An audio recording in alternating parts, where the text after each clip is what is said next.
The following matters will come before the License Commission today. This is our regularly scheduled meeting. This meeting was previously filed with the city clerk. The first items on the agenda are applications submitted for consideration. Item number 1, Halal Eats, Inc., DBA Halal Eats, 750 Washington Avenue. Fad Issa Noor Mohammed is the president. This is an application for a transfer of a common victualer's license. The application of Halal Eats, Inc., DBA Halal Inc., for a transfer to be exercised at 750 Washington Avenue. This is a license transfer from Hot Dog Ow Ow Corp. The requested seating is 20. The requested hours are Sunday through Thursday, 11 a.m. to 9 p.m., Friday and Saturday, 11 a.m. to 10 p.m. Is there someone here from Halal Eats? Yes, sir. If you'd step up to the microphone, please. Just hit the button right in front of you, and the red light comes on.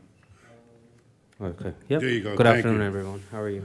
How are you today? Good. Good. Thank you, sir. Your name and address for the record, please. Sorry? Your name and address for the Yep. record? So my name is Sarfraz Jinwala. I'm the vice president of the company. Very good. And can you explain what you'd like to do with this license? Yep. So we're going to serve burgers and the platters, and the halal food. We already have existing location in Burlington, Mass, and it's under the same DBA Halal Eats. So, and we're going to serve the same menu as we're serving in Burlington. Very good. Thank you very much. Thank you, sir. Do any of my fellow commissioners have any questions? I don't. No questions for me. Very good. We will close this part of the hearing. Are there any proponents? Is there anybody that would like to speak on behalf of the transfer of this license? Don't see or hear anybody. We'll close that section. Is there anybody opposed? Anybody opposed to the issuing of this license? Don't see or hear anybody. We'll close that section. Would you like to discuss this further, or would you like to make a motion? I can make a motion to approve. Very good. The application for a transfer of a common victualer's license is approved. That application for Halal Eats, DBA Halal Eats, Yep. to be exercised at 750 Washington Avenue. The requested seating is for 20. Yep. The hours are Sunday through Thursday, 11 a.m. to 9 p.m. Yes. Friday and Saturday, 11 a.m. to 10 p.m. Yep. Very good, Exactly, sir. sir. You Yep. have a license. Okay. Good Thank luck. you very much, sir. Appreciate it. Thank you, guys. Thank you. Thank you. Item number 2, Royale Kitchen and Bar, Inc., DBA Royale Kitchen and Bar, 260 Broadway. Andy Nin Tran is the manager. This is an application for a transfer of an all-alcohol restaurant license. This transfer will be from Lemeon Revere, Inc. The said license will be exercised at 260 Broadway. The requested seating to remain at 66. The requested hours are Sunday through Saturday, 10 a.m. to 12 a.m. The requested entertainment is widescreen, cable TV, DJ, amplifiers, karaoke, vocal, and instrumental music. Is there someone here from Royale Kitchen and Bar?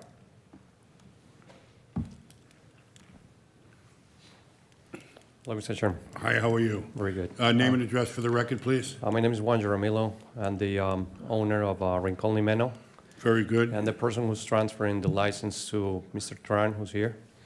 They're planning just to change pretty much the name of the restaurant. It's going to be a different food. Instead of being Peruvian food, it's going to be now Vietnamese. And they're just planning to have the same about operation I had before. Same license and Very good. serving Vietnamese food and drinks. Is this Mr. Tran? Yes. Mr. Tran, do you have prior experience dealing with alcohol in restaurants? My sister does. Okay. Is she the manager, or what is Yes, her role going to be in the She will restaurant? run most part of the restaurant. I'm sorry? She will run most part of the restaurant. Okay. All right. Do any of my fellow commissioners have any questions? I don't. So hours are remaining the same as before? Yes. Very good. We'll close this section. Is there any proponents? Anybody like to speak on behalf of the issuing of this license? Don't see or hear anybody. We'll close that section. Is there anybody opposed? Anybody at all opposed to the issuing of the license? We don't see or hear anybody. We'll close that section. Do you want to discuss it further, or do you want to make a motion? I'd move to approve. I beg your pardon? I'd move to approve. I'll second that. Very good. The application for Royale Kitchen and Bar, Inc. for a transfer of an all-alcohol restaurant license is approved. The transfer will be exercised at 260 Broadway. The requested seating to remain at 66. The requested hours are Sunday through Saturday, 10 a.m. to 12 a.m. Excuse me. The requested entertainment is widescreen cable TV, DJ, amplifiers, karaoke, vocal, and instrumental music. Thank you very much, gentlemen. Good luck.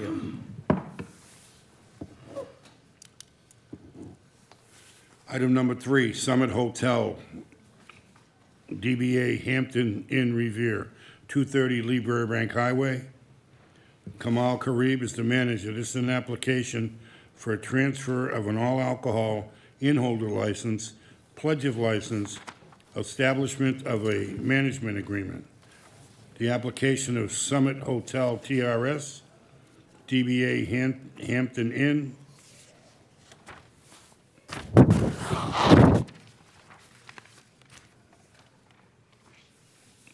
Will be exercised at the current location, and this is a transfer of an all-alcohol in-holder license from MHF Logan Operating.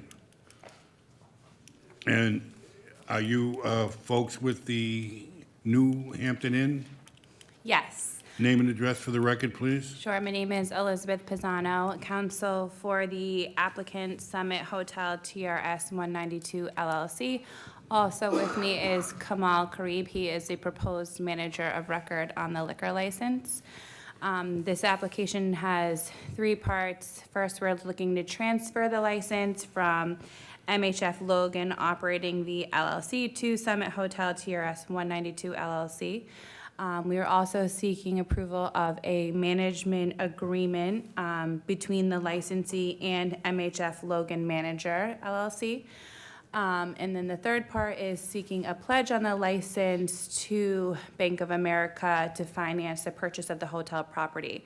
The management company's parent company essentially is buying the hotel, so it's really all at the top of the pyramid. They're all the same owners. They're just purchasing the property and having another management company come in to manage the food and beverage operations.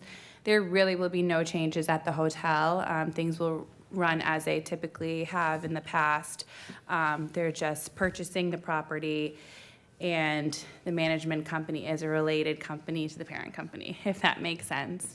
Kamal is a U.S. citizen, a Massachusetts resident, is familiar with the rules and regulations relating to the sale of alcohol. He is tip certified, and he has 21 years of experience in the hospitality industry. He's been the manager of record before at other hotels in the state, and we're happy to answer any questions that you have. Very good. Thank you very much. Any of my fellow commissioners have any questions? I don't. Questions? Very good. Thank you for that. This part of this hearing will be closed. Are there any proponents? Anybody else like to speak on behalf of the transfer of this license? I don't see or hear anybody. We'll close that section. Is there anybody opposed? Anybody opposed to the transfer of license to Summit Hotel? Don't see or hear anybody. We'll close that section. Do you want to make a motion, or would you like to discuss this further? I can make a motion to approve. I'd second that. Very good. The application for transfer of an all-alcohol in-holders license, pledge of license, establishment of a management agreement is approved. Thank you very much. Thank you. Have a great day. Thank you.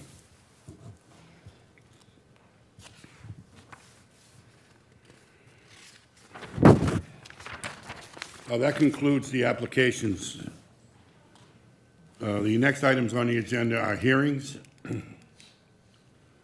The item number 4, Lupita Revere LLC.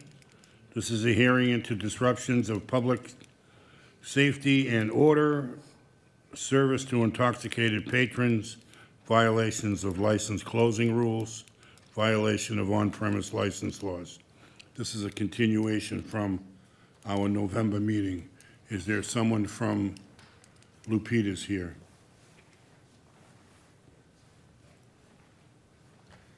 Mr. Chairman, good afternoon, Commissioners. Good afternoon. James Cipolletta, 5 Fremont Street in Winthrop, on behalf of the licensee. The manager is here as well as his security chief. Well, we were here last month, and we had some neighbors that were expressed concerns and were complaining about the level of noise. Because of that, we rolled back the hours to 1 o'clock. How are we doing? So far, so good. No problems? Do you have any issues you want to address? Specifically about the rollback? The rollback or Lupita's in general? So everything's been relatively quiet, council, right? Yes, sir. No issues? No. Yeah, we haven't heard anything either. No, I'm sorry that I was not here last month to get the full flavor of this, but I think Erasmo kind of brought me up to date, as did Maggie. It seems that as closing time approaches, people wait for their rides, they wait for Ubers. Unfortunately, there are some residences across the street. It's not a completely commercial neighborhood. People tend to congregate and they wait to get picked up, and then they leave. Some of them just hang. They do have a police detail on Friday and Saturday night. That seems to be very effective. And probably is the reason why they're, with the number of people, I don't think there have been any altercations or any reports, calls for service to break up fights or any of that nature. Well, thank you, Counsel. I will say that I have had earlier today discussions, excuse me, with a member of the Revere Police Department who deals with Lupita's on a regular basis. And he did say that your client was cooperative and did try and do the best he can. We feel badly because he's in a tough situation. There are 3, 4 restaurants with all alcohol licenses right in that area. And we understand that when they exit, there is a confluence of intoxicated patrons, and then it can get loud. And so, I mean, I feel in a way, I feel bad for your client because it seems as if he's getting tagged with all of them, and I'm not sure he really deserves that. But do you have anything that you'd like to add to this? Yeah, I want to ask you, council, what measures, in light of the fact that your client's hours have been rolled back, are there any plans operationally so that you maybe can address some of the issues of the neighbors, or? Yes, and Erasmo had talked to Fernando, who's been up here before, and I think has addressed the commission in the past. So what they have done is try to minimize or mitigate the number or the sheer number of people exiting all at the same time. So the last call is a little earlier, no more drinks after a certain hour, after last call, and try to get people out, no hanging around. You know, if you're waiting and you're just talking, you're done with your meal or your drinks, you leave, so that you're not leaving all at the same time. And it seemed to me, and I watched the video that it was provided to us, that that seems to be part of the problem, is this group or gang, and not that it was planned to be that way, but they just all sort of come out at the same time. But if you let them out in streams, it's a little bit of a mitigation to the neighborhood. Sometimes as well, people who in that establishment know people who are in an establishment down the street, and they start talking and they're out in the street as well. I'm not real sure that that's within the purview of the control of the licensees, but they are doing what they can do to try to move those people along, being cognizant that there are complaints and there are people living in the neighborhood, and those are the people who are picking up the telephone. So we need not disturb them. Right. Do you have anything that you'd like to add? No, I just, for my note only, What is the seating capacity at Lupitas? 120. 120?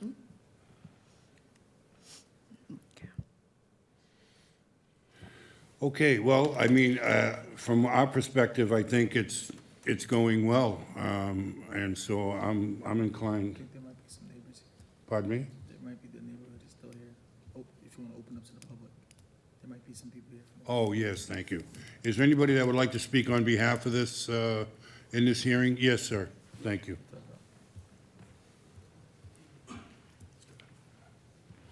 Your name and address for the record, please, sir. Hi, good afternoon. My name is Laith Al-Bahisi. I live in 112 Shirley Ave, right in front of the bars and nightclubs, Lupitas, and Las Vegas nightclub. As we were talking last month, that they ruled the hours back to 1 o'clock, and as you said, you don't want to be tough with them, so you make it only 1 hour 12. And I thought today was supposed to bring the 3 restaurants or the 3 bars, Las Vegas, and Lupitas, and the third one. Okay, good. Because I sent videos that, as I told you before, and you were discussing it with me, that how the percentage of the noise come from Lupitas and Las Vegas. And I told you maybe like 70% from Las Vegas and 70 from Lupitas and 30 from Las Vegas. And that's exactly true, because in the last month, Lupitas was closed at 1, and as he said, he's a restaurant, and I think restaurants go to close at 1 o'clock. And the noise, 10 to 1, as I sent the video yesterday to the commission, the video that Lupitas have issue little bit like 10 to 1 when the closing time. But I think it's fine. I mean, we can handle this, you know. It's not wide like before, a lot of drunk alcohol people outside. No, it was noise, but not that much. Now the noise now start to come from Las Vegas at 2 o'clock.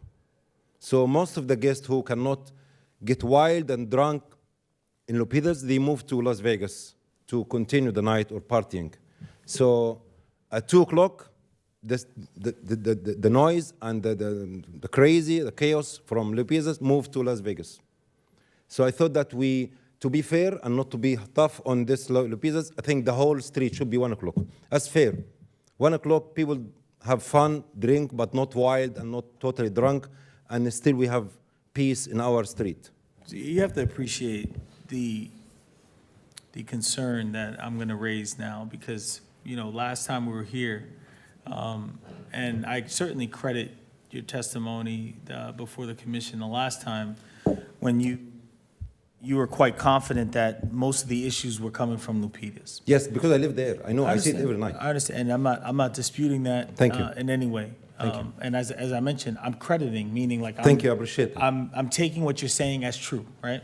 I appreciate it, thank you. But now you're saying that since Lupita has been closed, the issue and the noise and disturbance is coming from Las Vegas, but it's only because you believe that people are navigating over to Las Vegas because they're closing earlier. All right. What it suggests to me is that we can't really pinpoint exactly where the noise is coming from, because if you have 2 neighboring establishments that are essentially letting out almost at the same time, you know, whether the noise is coming from Lupitas or coming from Las Vegas, you can't truly distinguish that. And that was the concern that I was raising at the last meeting, that, you know, we can't unfairly punish per se, right? One business without addressing the concern with the other business, which is why Las Vegas will have their opportunity when their hearing comes up. And, I was frequently driving down Shirley Avenue to kind of see, and I would say over the past month, Lupitas has been consistently dead as it approached 12 o'clock. I didn't see people pouring out of there at 12, but I did see, and I have the videos from you or whoever they came from, I don't know where they came from extreme noises at 1:30, 1:45, 2 o'clock in the morning. That now we know we can't really pin it on Lupitas, right? Because they've been closing at 1 o'clock. Did you see the recent video? I saw a video as of December 13th Yeah, at okay. 1:53. Well, when the noise come at 2 o'clock, it's not Lupita anymore because Lupita's shut by 2 o'clock. And I saw people coming out from Las Vegas, and even cars, noise car, and the security from Las Vegas was running after them, and they ran away. So after 1 o'clock, Lupita's closed, and after that, Las Vegas take over the noise in the street. So Lupita's doing fine now, I think, as a restaurant. As a nightclub, it's not nightclub, but as a restaurant, it's good. Close at 1. Now, Las Vegas, close at 2. So and he took all the attention or all the noise in that area. And the video was really clear at 2 o'clock. So the video I'm looking at, right, from December 13th Yeah, was at 1:53 a.m. yeah. And it seems to me that I don't know if this gentleman was parked right outside your house, but this is how loud his music was, Yeah, yeah, right? yes. This is at 1:53 a.m. He wasn't guest of Lupita's. Was that because- right outside your house? Yes, Lupita's is closed. But how can you say, well, look, I don't know who was a guest of, because the video started with this gentleman in his car. Yeah, but you saw at the end of it, the security of Las Vegas came to ask him to leave, and he ran away. But then how can you say on record that this person came from Lupita's? Well, because the street, there's no movement in the street that time except Lupita's closed. I'm sorry. That's what I'm saying. No, I'm And, not and blaming. you titled the video as Las Vegas. Yes, it came from Las Vegas at 2 o'clock. But you just said it came from Lupita's. No, sorry. Let me clear it again. Sorry, maybe I mispronounced it, but I said Lupita's finish at 1. So no issue from Lupita's. Little bit issue at 10 to 1, and we can handle that. All right. So that's one video Lupita's at 1 o'clock. End of the story. Now the rest, the 3 videos from Las Vegas at 2 o'clock, around 2 o'clock. Mm-hmm. Now the people come out from Las Vegas at around 2 o'clock, and the issue from there. So my question to you is, can you stand here and still say that the issues on that street is 70% Lupita's, 30% Las Vegas? That last month. Now it's Lupita's clear. They closed at 1, no issue. But they're not going to stay closed at 1 forever. I mean, we don't know. I don't know what the commission's plans to do, but Yeah, I'm asking you, can we do it like fair? Because you want to be fair last time on Lupita. Let's do fair and everybody close at 1. Well, technically, sir, you don't know that person was in any of the places. No, He's been driving around and then pulled over. could be, but I'm saying that people coming out from Las Vegas at that time, and the other video, I walked in front of the Las Vegas, and they were dancing and dancing in the street, not the car. The other video, okay, so that's outside Las Vegas door. There's no doubt they were guests or customers of Las Vegas and coming out. No doubt about but it. this is precisely why I said to the commission, and I said it on the record last week, that why I was against rolling back Lupita's hours last week. Because, and again, this isn't, I don't want to mistake like my position and how I'm addressing you as if like I take issue with what you're bringing forward. I appreciate what you're doing. Thank you. Because it allows the commission to make, we're not out there, you are, right? Exactly. And this is your neighborhood, and we want you to make sure that you have peaceful and quiet enjoyment of the house that you pay for. Thank you. You have every right to do that. Exactly. There's a problem on this street. But what I was trying to make the point at the last hearing, and now it's abundantly clear to me now, is that we now, for the last 30 days, rolled back one business, and now you're coming with 4 or 5 videos from another business that you were confident that there was no problems coming from. This was exactly why I did not support rolling back Lupita's hours last week, because when you have 2 businesses that offer the same thing, that let out at the same time, that essentially attract the same type of people, you cannot unfairly point to one business over the other and say, they're the problems. No, they've been there for years, they're not the problem. I have 4 videos here with loud music that has Las Vegas, December 13th, loud music after 2 a.m. with patrons outside dancing on the corners, as you say. So the problem is not this one business. The problem may be a collection of the businesses, and maybe the solution is shutting everybody down on Shirley Avenue at 1 a.m. Maybe that's the solution. But I do know that it's unfair to do it to one business and not address the other ones, which is why Las Vegas will have their opportunity in the hearing Good, but- in a few minutes. An example, like mathematic, you close one now, and there is the problem. If it is still on, it's from the other part. So you can't. So by closing one part or one nightclub, when the noise still on, definitely it's from the other one. We're just moving the problem around. That's it, that's all we're All doing. right, so if we were to close Las Vegas at 1 o'clock, they'll move up the street to the other place. Right around the Yeah. corner to the what's Columbia. it called? The Colombian spot, right around the corner. So, I mean, we have to So- figure out a way to deal with it. Okay. Where we're not punishing one place for everybody else's sins. And that's what we're trying to do. I appreciate that, but I would like to call it anything not punishing, because it's not punishing. It's just making them follow the rules and respect the neighbors. Well, the rules are 2 o'clock, they have a 2 o'clock license, so that they can serve up until 1:30. Okay? We rolled them back because we felt that you had a valid complaint. Thank you. And so we dealt with that complaint. Thank you. But now you're coming here saying, well, that's not really the complaint because we have this other place that is now everybody's gravitated there. So you have basically the same problem. We fix 50% of the problem. Now, it's your rule, now it's your decision to fix the rest of it.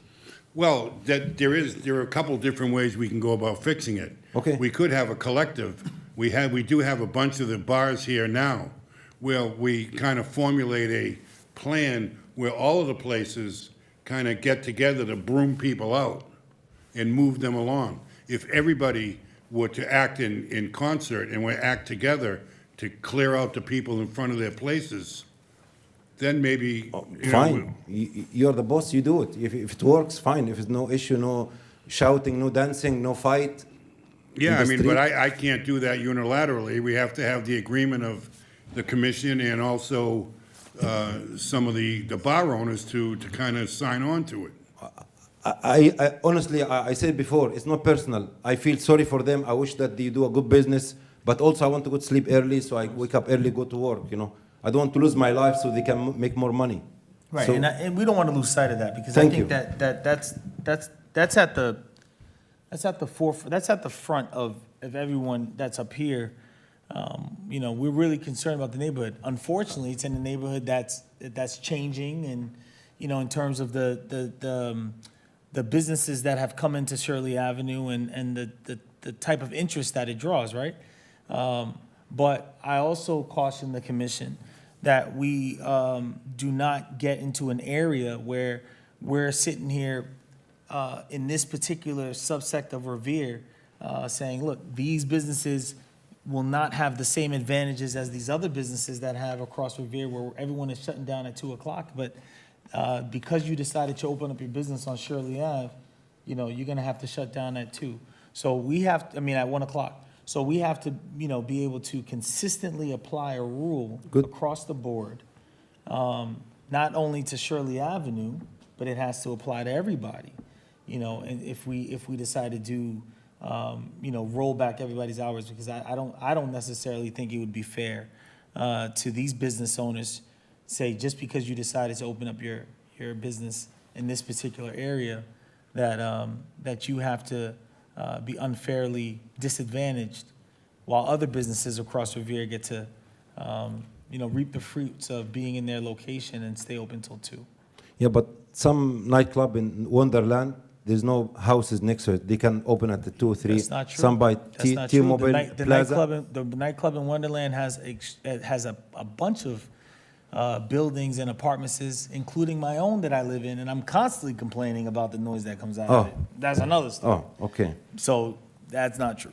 So every part and subsection of Revere have its own issues that we're trying to address. But I think what I'm trying to establish here, and again, it's not you. I appreciate you. It's not Thank you. you. But I want to make it clear that it has to be fair and it has to be consistently applied across Revere. Okay. And it can't just be, and again, I wasn't in favor of it when it happened to Lupita a month ago, and I'm certainly not gonna be in favor of it going forward if it's only being Lupita's, being addressed. And I'm saying this completely unbiasedly, like it has to be applied across board, and we have to find a solution, across the board that's consistent, that applies to everybody. Okay, and just the conclusion that there's no issue from Lupitas now by closing at 1 o'clock. The issue with Las Vegas because they're still running the business until 2 o'clock. That's my final statement. All right. I hope Appreciate that you you. can Thank you very much, reduce sir. it. Thank you so much. We appreciate you coming up. Thank Is you. there anybody else that would like to speak on behalf of anything to do with this hearing?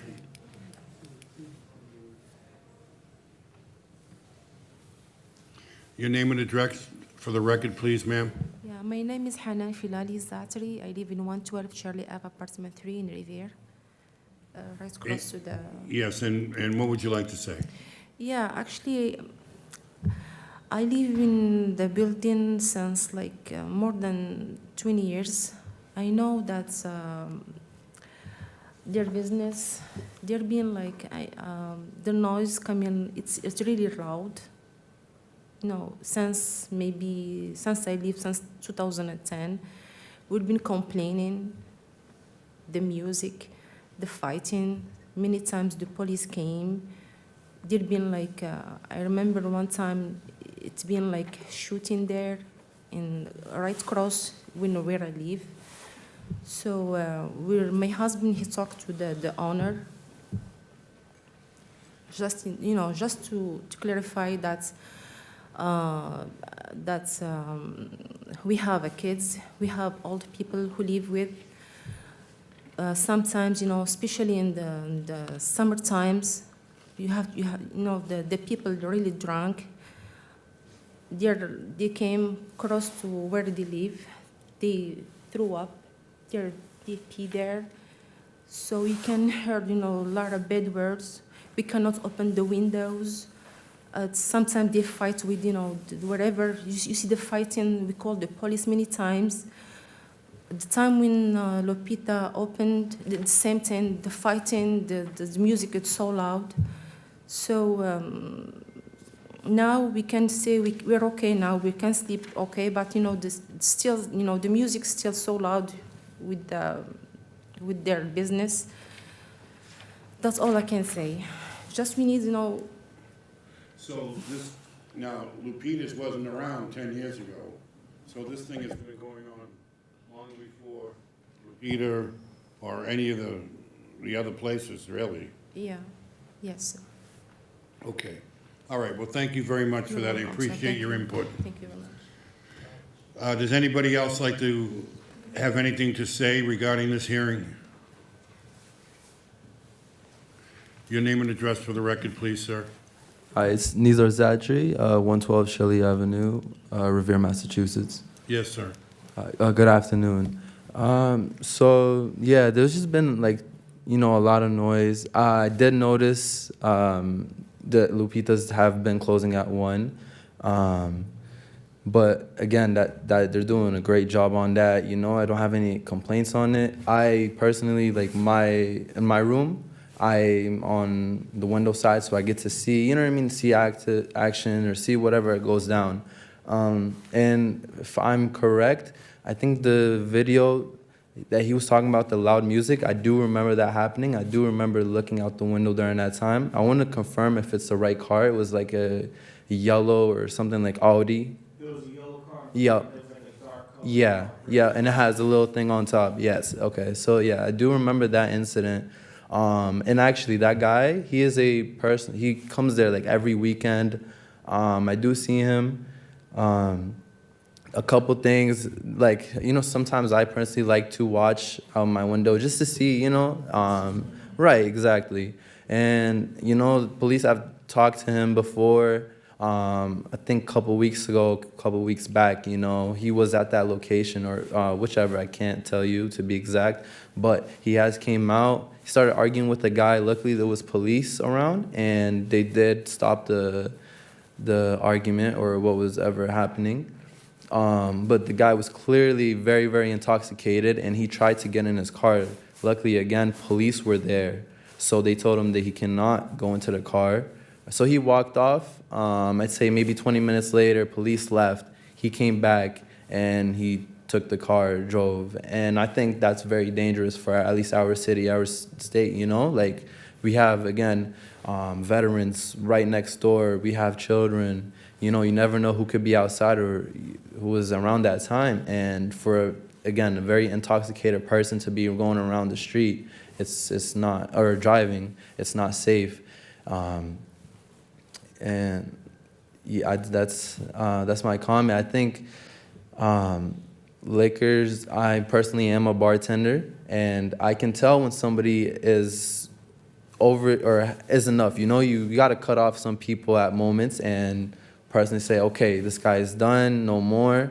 And some of these people that come out, they look like they've been had a little bit too much over than what they could handle. So they come out, and that's when they get rowdy, and you see all this type of different things. And I don't think that is appropriate or legal. I'm not sure again, but you know, like, you can't overserve somebody to their limits. I don't think it's safe, especially, you know, as a bartender, you should be more careful around how much liquor you are handing off to people. That'll be my statement. Thank you. Okay, thank you very much for your input, sir. We appreciate it. Does anybody else want to make any comments on this part of the hearing? Okay, we are going to close the Lupita section for the time being and hear from the people at Las Vegas. If you'd come up, please. Hi, my name is Claudia Isabel Cabrera. I'm the manager at Las Vegas. Thank you very much for coming here today. You've heard what people are saying. What can we do to mitigate some of this stuff? How can we fix it, in your opinion? I don't know. I feel like we are trying our hardest right now with to keep everything, you know, as quiet as we can. Can you tell us some of the things you've been doing? In terms of, for example, the music level, we don't have speakers that are so big. Like, our speakers are very small. We only have one in the corner. It's usually just music like that people like to hear while they're at the establishment. I'm sorry, go ahead. Okay. So that's kind of the main issue that I'm hearing is the noise and the loudness. In terms of when people are leaving the establishment, we are, you know, abiding by the rules of last call being 1/2 hour before closing, and music is being shut off at 1 a.m. as well.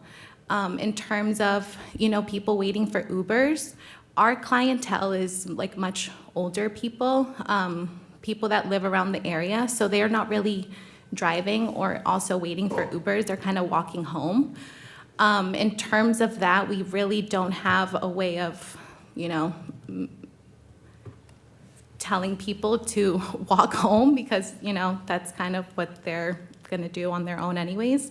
In terms of the Ubers and stuff like that, we are trying to work with, you know, the customers that we already know are regulars that do use Uber. We are, you know, reminding them like, this is a good time to call.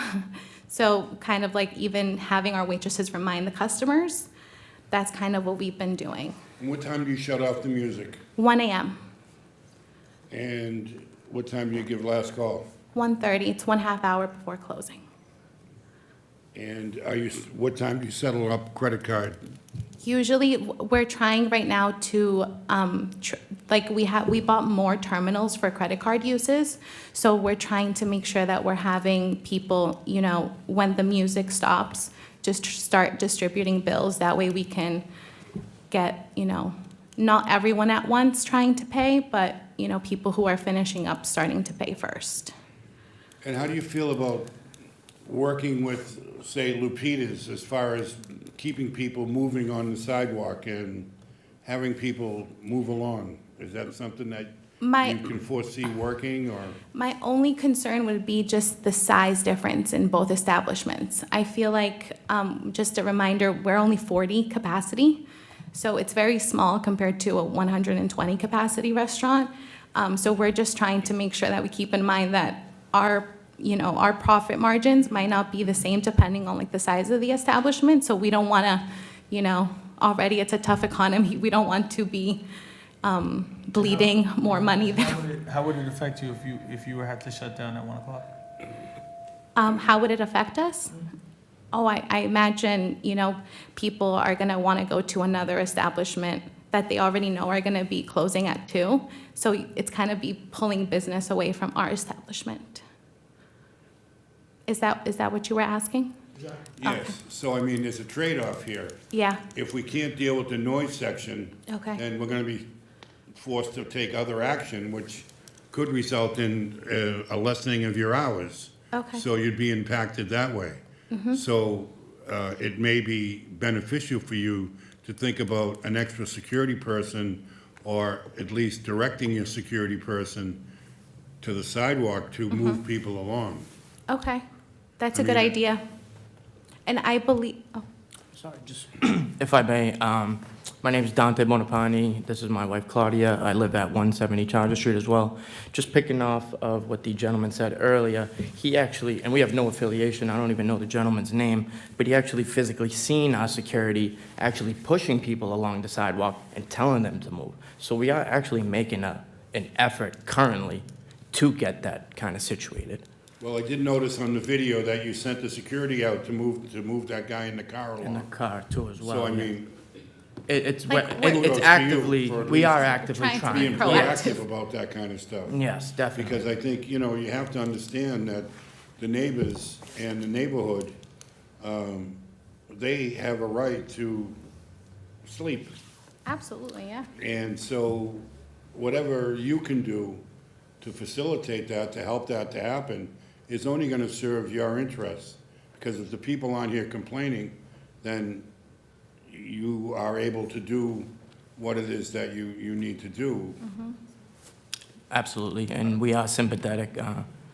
And the woman said earlier, she has children and stuff, and there's elder people on the street as well. We actually just had a son, so we know the noises outside, what it can do and what it does do to the house. We struggle with it, and we live just in a bunch of houses, so we are sympathetic with the surrounding community.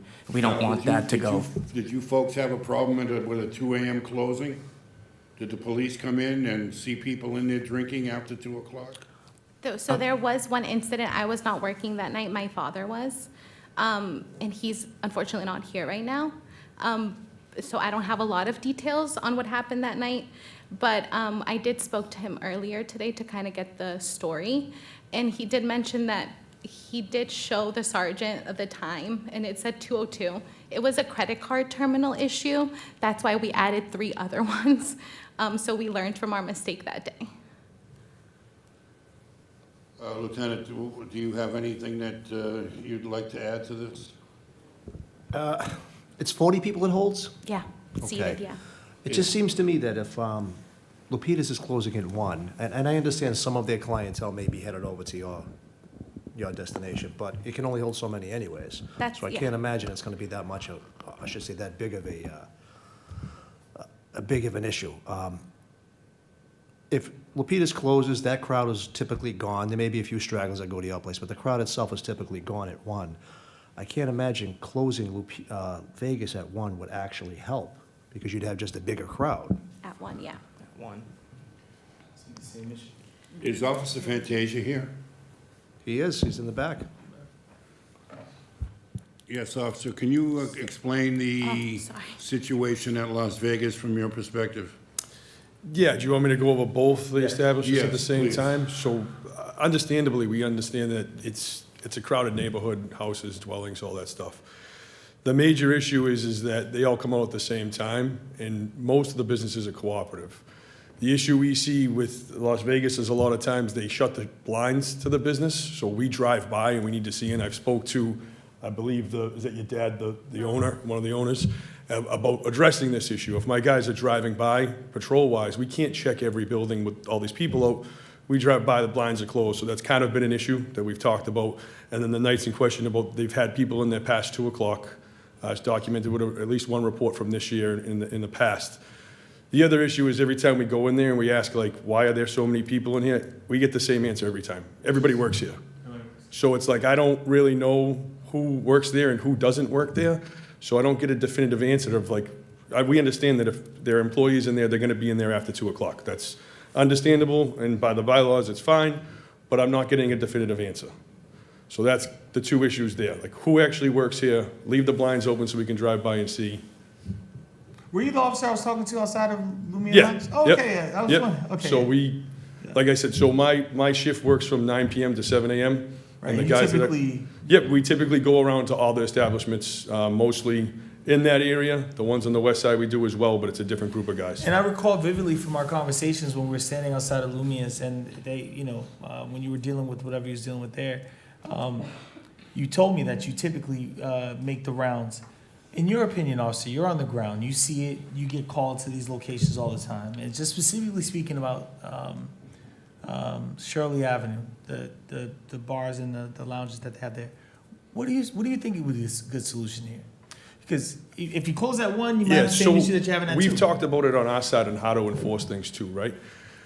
One, everybody's leaving at the same time. So you have Lapidas, Las Vegas, Pasos, excuse my remembrance of the name, but the Colombian spot up the further of the street, everybody's out at 2 o'clock. Everybody tries to kind of make their way towards the end of Shirley Ave, so everybody's intermingling together. There's really not, in my mind, a solution. Even if we do it at 1 o'clock, the noise is going to be at 1 o'clock.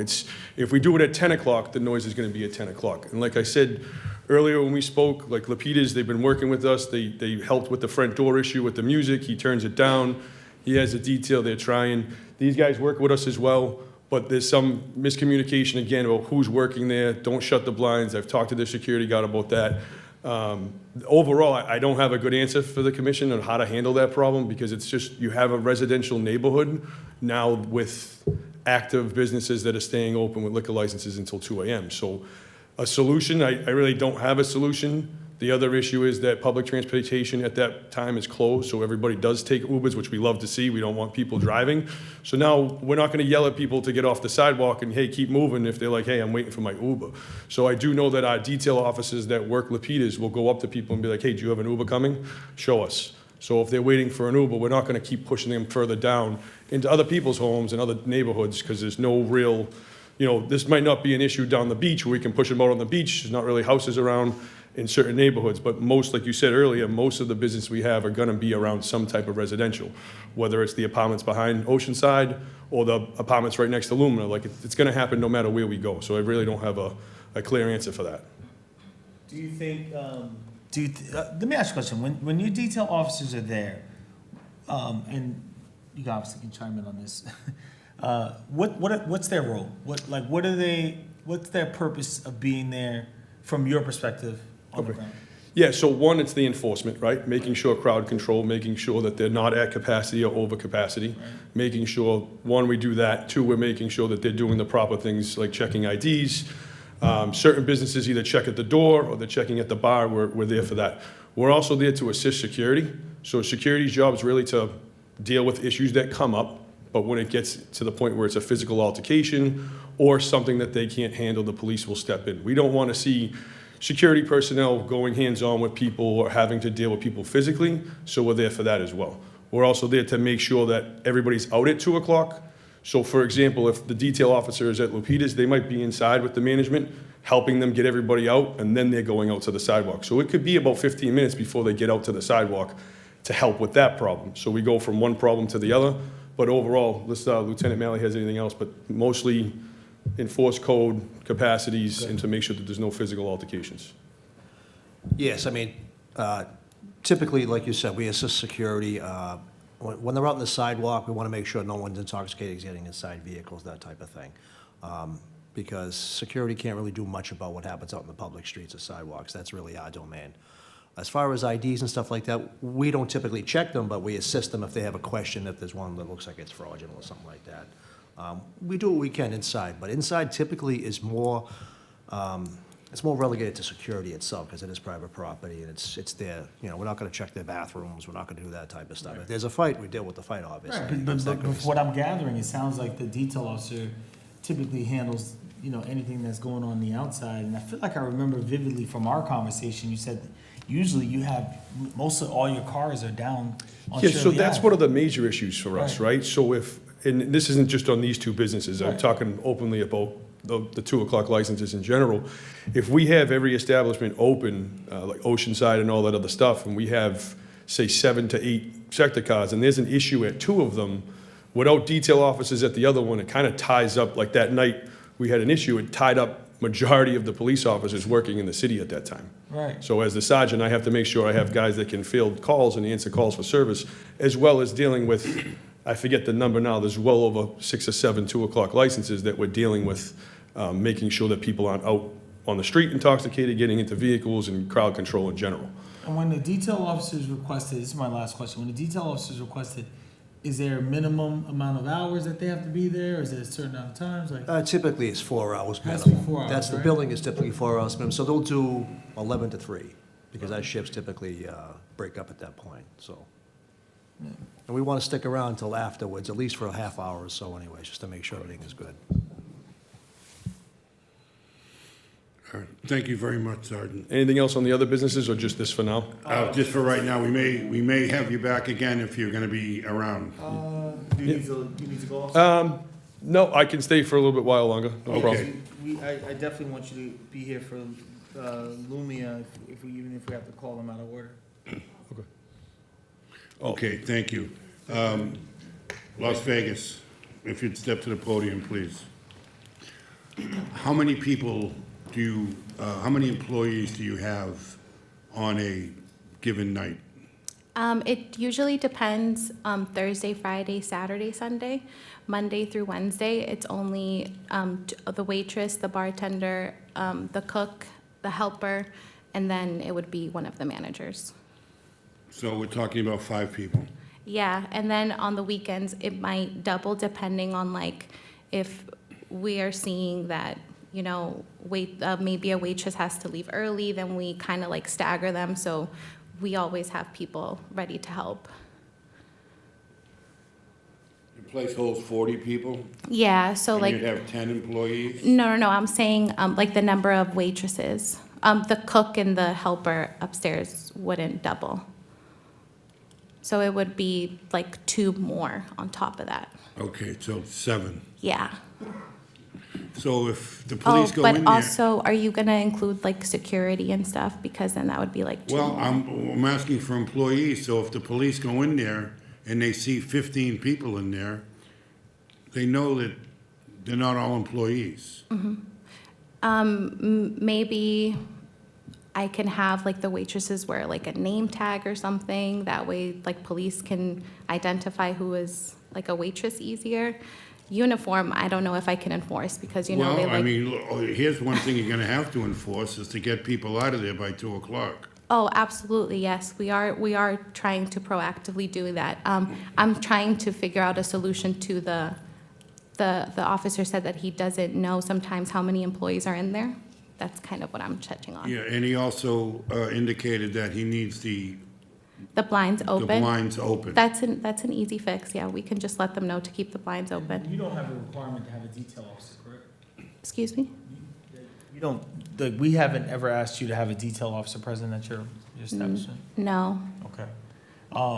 My last question too is, has there ever been an occasion where you had an issue in your place and you called over to Lupitas to help for assistance, whether it's for security or to have a detail officer go over? I personally have not done that, no. No, I'm asking, you're representing your business, on Yeah. behalf of your business. Are you aware of any occasion? Not that I am aware of, no. Okay, no altercations inside where you had to get extra security to come over from Lupitas? Not that I am aware of, no. So, I think, we're done with them, right? Pardon me? Any more questions for them? No, I don't have any other questions. Thank you very You have a much. seat. So, you know what I'm thinking, and I'll say this on the record. I think that we need to have a requirement of detail officers whether it's paid jointly by both businesses, they need more detail officers to help with that flow on the outside. Like, you know, it's clear to me that whether you're closing these businesses down at 1 or 2 o'clock, you're still going to have the same issue. If we came here today and there was absolutely no disturbance issues whatsoever between the last hearing in November to now, then we can confidently say, yeah, we've identified the problem, and unfortunately, Lupitas has to stay closed at 1. However, here we are today, as represented by the neighborhood, the gentleman in the neighborhood, that they're gravitating to Las Vegas, or essentially the problem has persisted because you know, we have a business that's still closing at 2, but it's the same issue. And I personally think that the hour doesn't change anything. It's the enforcement on the outside that needs to change, because I think that Revere PD can have extra people take the shift. It won't take away from their sector cars. If an officer is coming in for a detail, right? It's not that he's already on shift. He's specifically coming in to do an extra detail. Exactly, yeah, he's Exactly. getting paid extra. Exactly. So we're essentially identifying the officer, sergeants concerned that when they have these issues, right, that all of these cars are going down and it's taking away from other needs that they have to address in other cities. We have to put more detail. We have to put detail officers. I'm not in favor of shutting people down at 2 o'clock, at 1 o'clock. It's not gonna solve the problem. We need to have officers outside these businesses. There's a presence there that's being paid for by the businesses to help address the concerns of the neighborhood. I think that's the solution. That's certainly one of them. But I thought you said that 1 o'clock was fine, correct? You as a neighbor. You said, I don't want to put all the blame on Lupita, okay? But you were saying that it was more quiet this time when Lupita was closing at 1 in the Absolutely, morning. yes. They're like 50-60% of the And you were problem fixed. feeling better about that. Absolutely right, you're Now right. you're saying it's a 70-30%. Yes, so we get rid of the 70, so we need to come down to 30, and it will be fair. So, I mean, we've been dealing with this issue Yeah, for months and we had now. duty officer in the last year, and he was not capable of fixing the problem. Again, the problem in the street, not inside the bar, not inside Las Vegas, where the curtain is closed or the small speaker and very light music. The problem outside. I don't mind they make whatever they want inside, business, dancing, alcohol, I don't mind. So The you problem being aware outside. that, you know, these places are opening like till late. Like I say, I'm gonna repeat this again because I feel that we've been very harsh with Lupitas, okay? But, you know, it's a business that's running at these hours of the day, so What I do you feel want? like we need to do something, but me personally, I don't know what my fellow commissioners are gonna think. And, I mean, I wanna support the local businesses, but I also see what you're saying as neighbors, you know, it's the only street that I see that the neighbors are not happy. You know, with these restaurants being open and the loud music, at this time, so, I need to talk to my fellow commissioners before I say something else.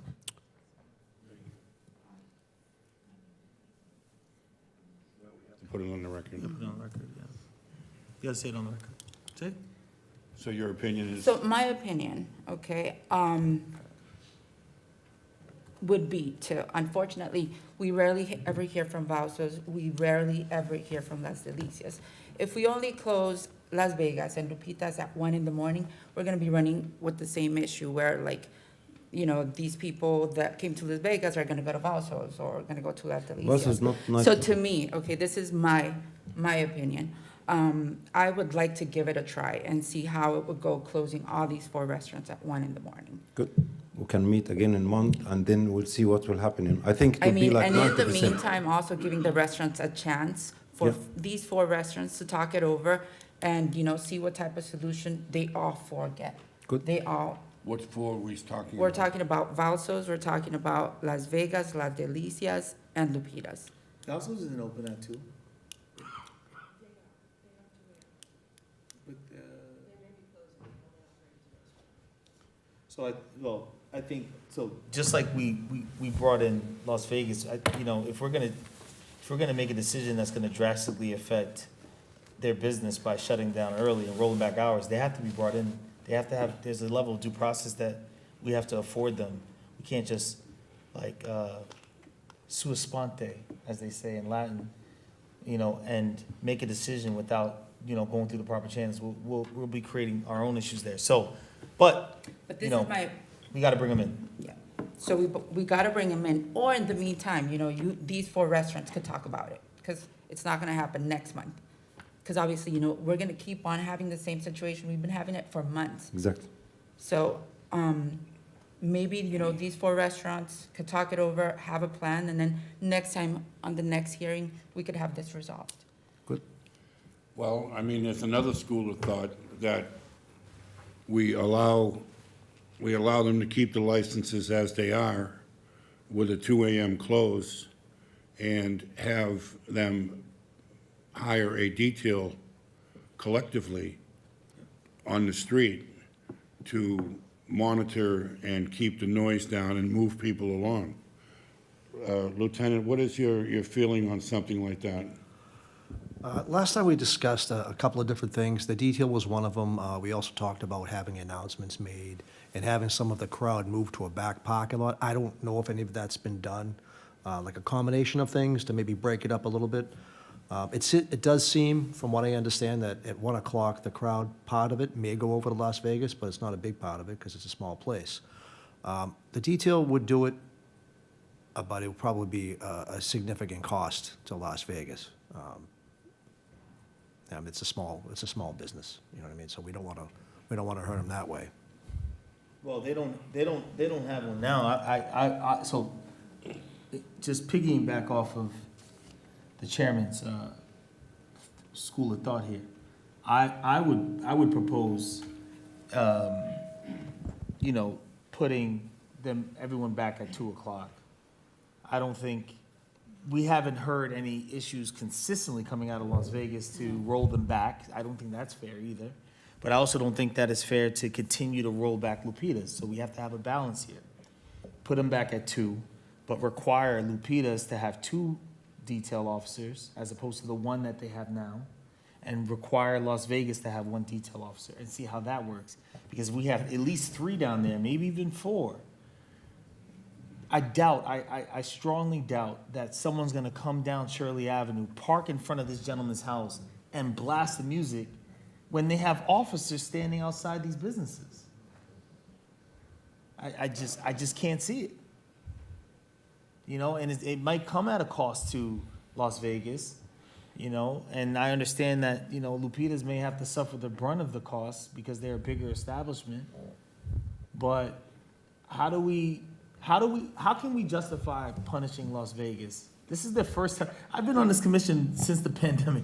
This is the first time Las Vegas has been in front of this commission. Since as far as- 2022. Since at least 2022. So rolling back their hours, I don't necessarily think that's fair. But we have to find a solution. No, I think Because the if not, we're solution is gonna keep on require- coming back, you know. The solution's in every their month. It's pockets. every month that Require we them to have a detail. Can I say Lieutenant, something? What's the cost of a 4-hour detail, for a liquor detail like that? It's $280 plus a 10% fee, so it's over $300. That's just one officer. $300. For one officer, yeah. So if we were to have an officer and require, you know, 2/3 to be paid by, well, we can't require anything, but if they were to come up with an agreement where Lupitas would pay 2/3 of it and Las Vegas would pay 1/3 of it, we might be able to get an officer out there for 4 hours during the peak period. Well, they already paid for one. Lupitas already paid for one. So I you know, that would Well, probably. this would be more of a directed, on-the-street guy, as opposed to someone inside the I see what you're saying, establishment. have an officer designated essentially outside. Yes. And whether he's in a car or he's on foot, he is a visible presence. There's a substation right there. I mean, even if we were to see about manning something like that. Excuse me, I made a mistake on the math. The bar details are charged at time and a half. So it's significantly more. How much? So instead of 70 an hour, it's probably 135 an hour. So we're looking at well over $400. 400, okay, $462 to be exact. 462. Yes, Can I- sir. You gotta come to the mic. And would that cost be nightly? It would be Friday and Saturday. Friday and Saturday at least. I Minimum. just, if I could push back on that, I would just say, I know this gentleman said that after the rollback went on Lupitas, that almost 60% of the issues went down. I don't know if, and this is just spitballing almost, if we have to, if it would be fair for us to hire the same cost of a detail when we don't have the same amount of issues that would need a detail, if that makes sense. We No, would I almost, understand completely we would what you're almost be saying. hemorrhaging money in a way when we don't need that much of an enforcer. And I want to say, I mean, we barely have any complaints from Las Vegas. The last time you guys were here were in 2022. And, you know, the last report was what, in July because of you guys staying later than 2 a.m., correct? But that's like one report. And that's just why I don't deem that as, at least in my opinion, I don't deem that as That's why I'm fair. saying. And Us thank you. not telling, well, to me, like you guys as neighbors, like sitting down and saying, well, this is the situation, either we, you know, figure something out or, you know, our hours are gonna get cut. I agree with you that, you know, but there's still an issue on your street. There's still an issue between these two businesses, and there has to be a solution, even if it's temporary, and to give you and the other business, Lupita's, an opportunity for you guys to figure out how you're gonna address it. Because even if it's a temporary hit to their pockets, it's not a permanent solution. I think that there should be a requirement. I was gonna propose requiring 2 detail officers at Lupita's. Let them stay open till 2 detail officers at Lupita's, 1 detail officer at Las Vegas. And then for the next 30 days, and then they come back in January, I would ask the neighborhood to come back and see what the issue is. If they come back and say there's 0 problems, then we found the solution. If they come back and the problem persists, then we gotta roll back hours. But I think that the 2 business owners need to come together and figure out how to address this problem in the neighborhood.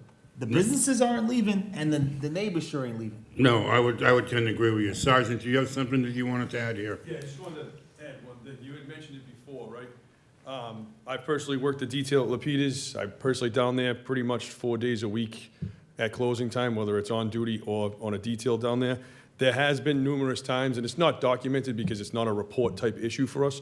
It's numerous times, including myself, that has fielded an issue at Las Vegas, whether it was just a drunk customer that was intoxicated and we're standing out front and the security guard's having a little bit of a verbal confrontation, and we walk over and we've now fixed that problem. It doesn't exceed to the point of a police report or even a log entry on our behalf, but there have been numerous times where we've helped out their security, and I know for a fact that Lapidus Security has helped out their security as well.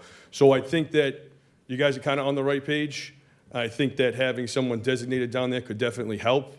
But again, there's only 40 people coming out of their business. But I just want to make it known that there has been several occasions that I've personally dealt with where their security had needed assistance and we were there to help, but we were working for Lapidus, if that even makes sense, right? That's what I heard as well. Once 2 o'clock comes, you'll see, you can watch videos. There'll be 5 or 6 police officers down there with myself clearing people along. Whether they come from Lapidus or Las Vegas, we don't care. But that detail officer that's working at Lapidus is helping out every one of the other buildings. So whether they're helping out Vasso's, which we don't really have an issue with, they seem to close early, whether it's people coming down from the Colombian restaurant, nightclub, we're dealing with all of it. So they do have that detail, and it's the only detail on Shirley Ave. So they do help out with numerous problems throughout that street that the detail may not come from Lapidus establishment. So I just want to make that clear that. Do you think that logistically, that the idea of having a communal detail has merit and is something that is workable? I do. I don't know logistics-wise how that would work as far as like billing and all that stuff. That's way above my pay grade.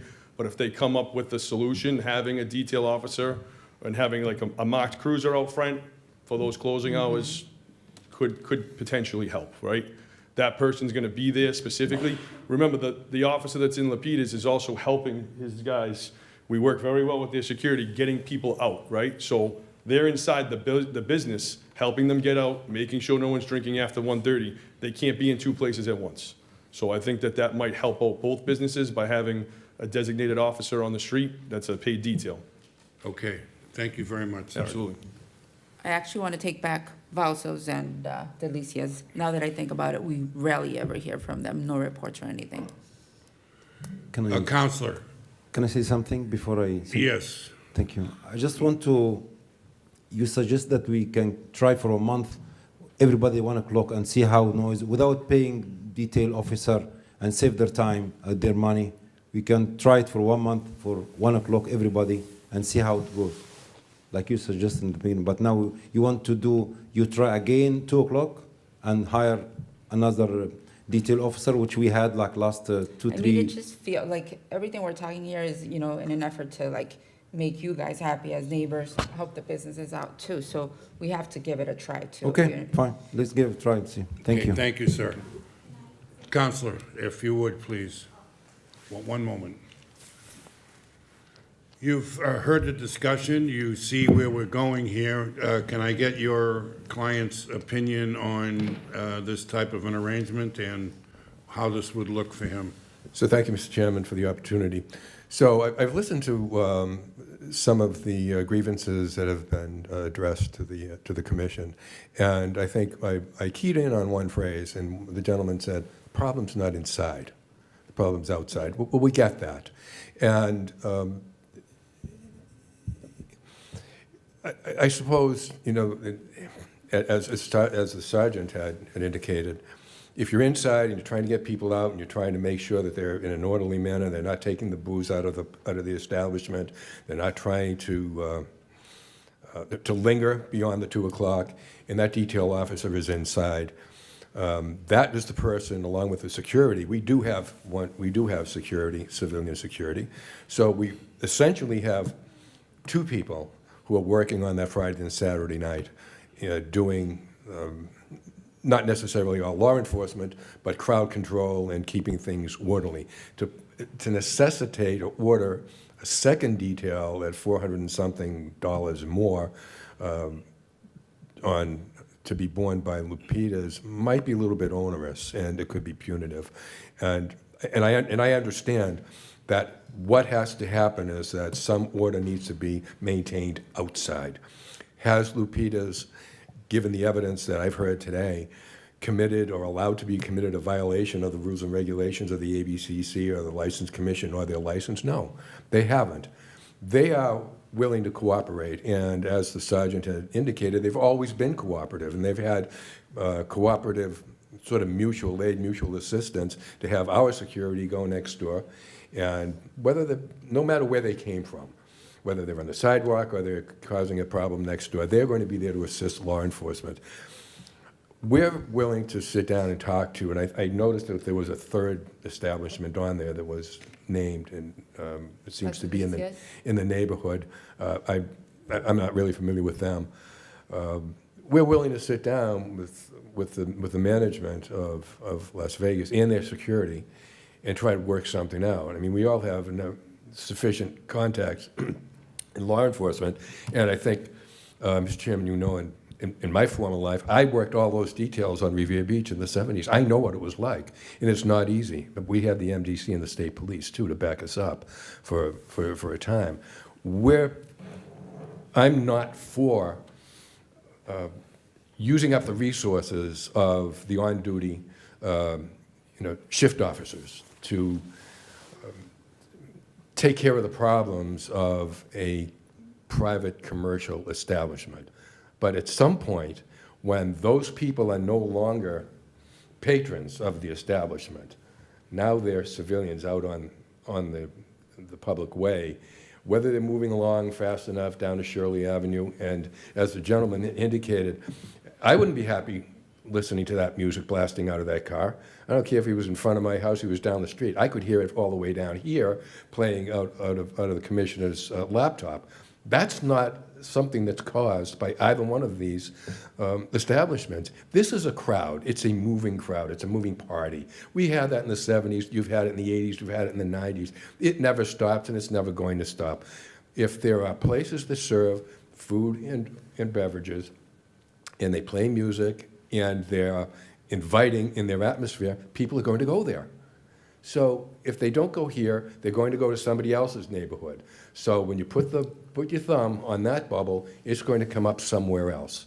And there are enough places around the corner, around Shirley Avenue, and somebody made mention of a number, they're going to find it.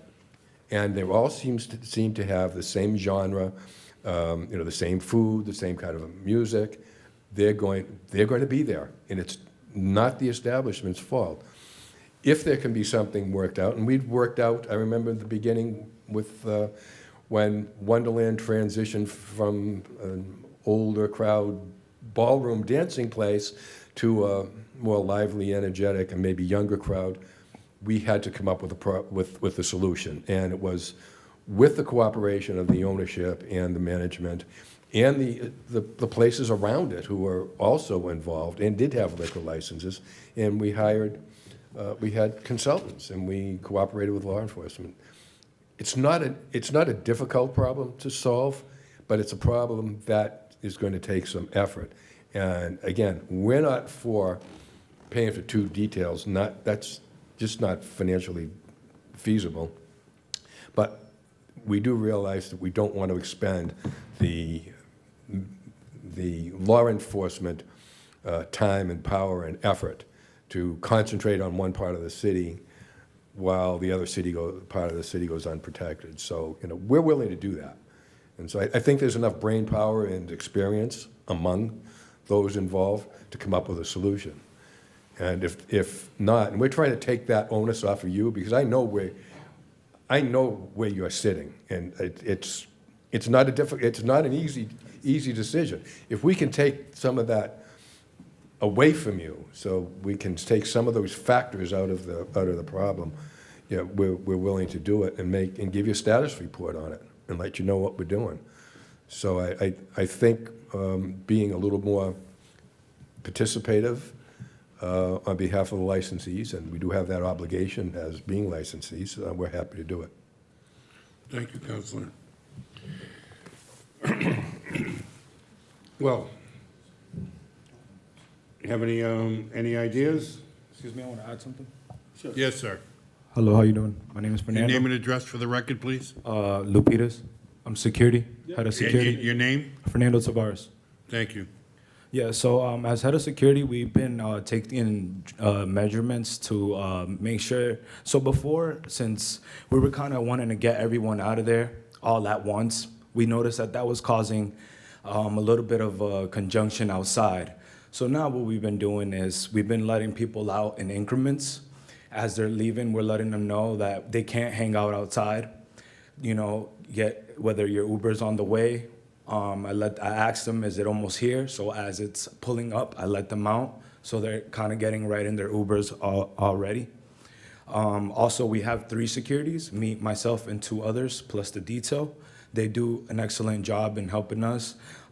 They actually go above and beyond. They do go outside. They walk the sidewalk, make sure that people aren't getting in their cars drunk, causing any type of disturbance outside.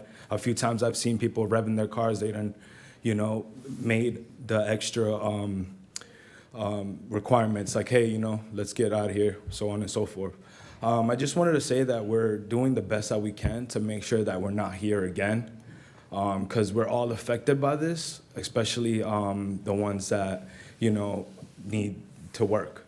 Especially with the hours rolled back, the business has been completely sometimes I feel bad accepting my pay because I feel like I haven't done enough that's on a side note. But just wanted to say that, with getting the hours back, I think we're going to be doing the most that we can to make sure that we're not here again and it's not going to continue. And that's just pretty much on my behalf. Well, thank you very much for your input, sir. And I have to say, I feel that, you've been targeted in a way that really, from what I understand and from what the police are saying and from what we see in the neighborhood, that you have been doing all you can do as far as Security. cooperating and trying to make the situation better. But as you can see, you do have neighbors that have a right to live in peace. And so we have to figure out a way to get this thing tamped down even further. So I'm not sure what, So I think it boils down to one or two things. We could either try rolling back businesses, these two businesses, well, they're already rolled back to 1 a.m. and see what happens if we have this issue for the next 30 days, or require Las Vegas to also put a detail there, accept the representation of the Revere PD that says that sometimes they're assisting Las Vegas as well. They have one, make them have one. Let's see what happens in the next 30 days. And if, I think those are the options that we have here. would you propose to put Lapidus back to 2 o'clock? Oh, certainly. If they would, it would only be fair if we require Las Vegas to have a detail. It would only be fair to put Lapidus back to 2 and see if the additional presence of an officer there would help solve that issue. So both restaurants having a detail. detail outside, just taking 100%. care of crowd. Just press the mic, please. It's just not feasible for us financially to pay for a detail. Is there any way we can propose just rolling us back to 1 o'clock? You can keep Lupitas at 2 o'clock, but financially, just from what I know, we cannot. The both of you will be rolled back to 1. Excuse me? Both of you will be rolled back to 1. No, I'm saying like if you make the decision to have them go back to 2 o'clock and give them whatever stipulations you want to give them, we are totally fine with that, but we want to propose maybe for you to roll back our hours to 1, but we financially cannot pay for a detail. So what I'm saying is this. The two options, I think that it boils down to the businesses, and again, I hate rolling back hours. To me, it's a form of punishment, but, so the two options we have in front of us would be to roll back both businesses to 1 and to see if that would alleviate the issue, or require both businesses to have a detail. So if you're okay with being rolled back to 1, then I think that would be the option for the next 30 days to see if that solves the problem. If we come back here in 30 days and, my fellow neighbors back there are still saying, hey, the noise is persisting, then we have to take other measures. But I think that we need to at least see what effect it would have if both businesses were closing at the same time, a little earlier, to see if that alleviates the noise issue. That was the option that the neighborhood proposed in the first place. So I think that if Las Vegas is willing to close at 1, without causing too much of a financial burden on both of the businesses by requiring additional details, I think that's what you initially suggested is the best solution for right now, for the next 30 days. Yeah. So you want to put that in the form of a motion? I'm sorry, can you just repeat what the motion would be? The motion would be that we'd roll both. Well, actually, they're already rolled to 1, so the motion would be that you would be rolled till 1 o'clock. Yeah. Yeah. So Okay. I would move to roll back Las Vegas's hours to 1 a.m. closing. Entertainment would stop by 12. Last call would be at 12:30, and everyone off the premises by 1 a.m. And the same would apply. Well, we would extend Lupita's rollback for the Another next- 30 days. Another 30 days. If I may, so I know the issue went down significantly after the rollback on Lupita's. I'm just thinking how, sorry, I lost my train of thought. Let me just think really fast. I hate to interject. I'll be honest with you. I Yeah, think go ahead. the hearing at this point is closed. We gave everybody a fair opportunity to speak. We're now putting forth a decision by way of motion. It's really not the space and opportunity to take further discussion on the matter. Can I say one last thing at least? The hearing is closed. Okay. The hearing is closed, so I All right. appreciate, That's all right. you being No, here. yeah. So you could just shut that mic and have a seat. Respectfully. So by way of motion, I would roll back Las Vegas to 1 a.m. with the normal standard operating, closing requirements that we typically put forth, which is entertainment stops at 12. Last call by 12:30, as we do with all businesses, 30 minutes before closing and an hour before closing.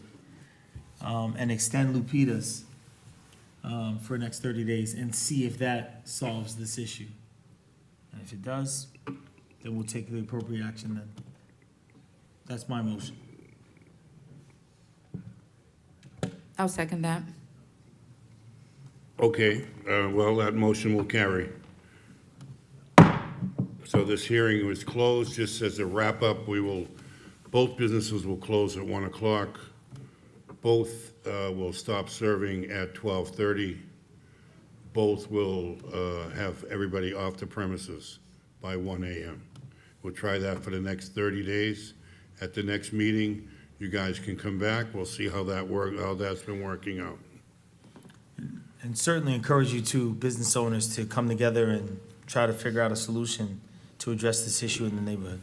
I mean, it may not be, maybe there is a solution where you can work with Lupitas as far as divvying up the cost of a detail officer, so you're not putting the whole thing on you. It's kind of a prorated thing where, you only have a third of the people that he has, so maybe if you offered to pay a third of the detail and he were to pick up the other 2/3, then you can get someone on the street. Maybe we could try that for a period of time. I mean, we're willing to work with you. No one wants to hurt the businesses, but by the same token, these folks deserve the right to live in peace. So that's it. All right, thank you very much. This hearing's closed. The next item on the agenda is item number 5. No, We already did that one, and we rolled them together. Yes, number 6. Item number 6, BK's Bar and Grill, 264 Ocean Avenue. Marilyn Sims is the manager. This is a hearing into disruption of the public safety and order, service of intoxicated patrons, violations of license closing rules, and violation of on-premise license law. Your name and address for the record, please. James Cipolletta, 5 Fremont Street, Winthrop, on behalf of the licensee, and the assistant manager, Bob Kelly, is here with me. Thank you very much. Counselor, we have a similar situation that we've had with the previous establishments. And one of the problems, I think, with BK's is that you have 2 doors there. You only have 1 security person. People are leaving, whatever door the security person's at, people are leaving the other door with alcohol. It's a problem where people have been seen on the street drinking. The stuff comes out of BK's because the guy can't really control it. There's only 1 person. I was in there the night before Thanksgiving, and at 2 o'clock, there was still 15 people in the place drinking.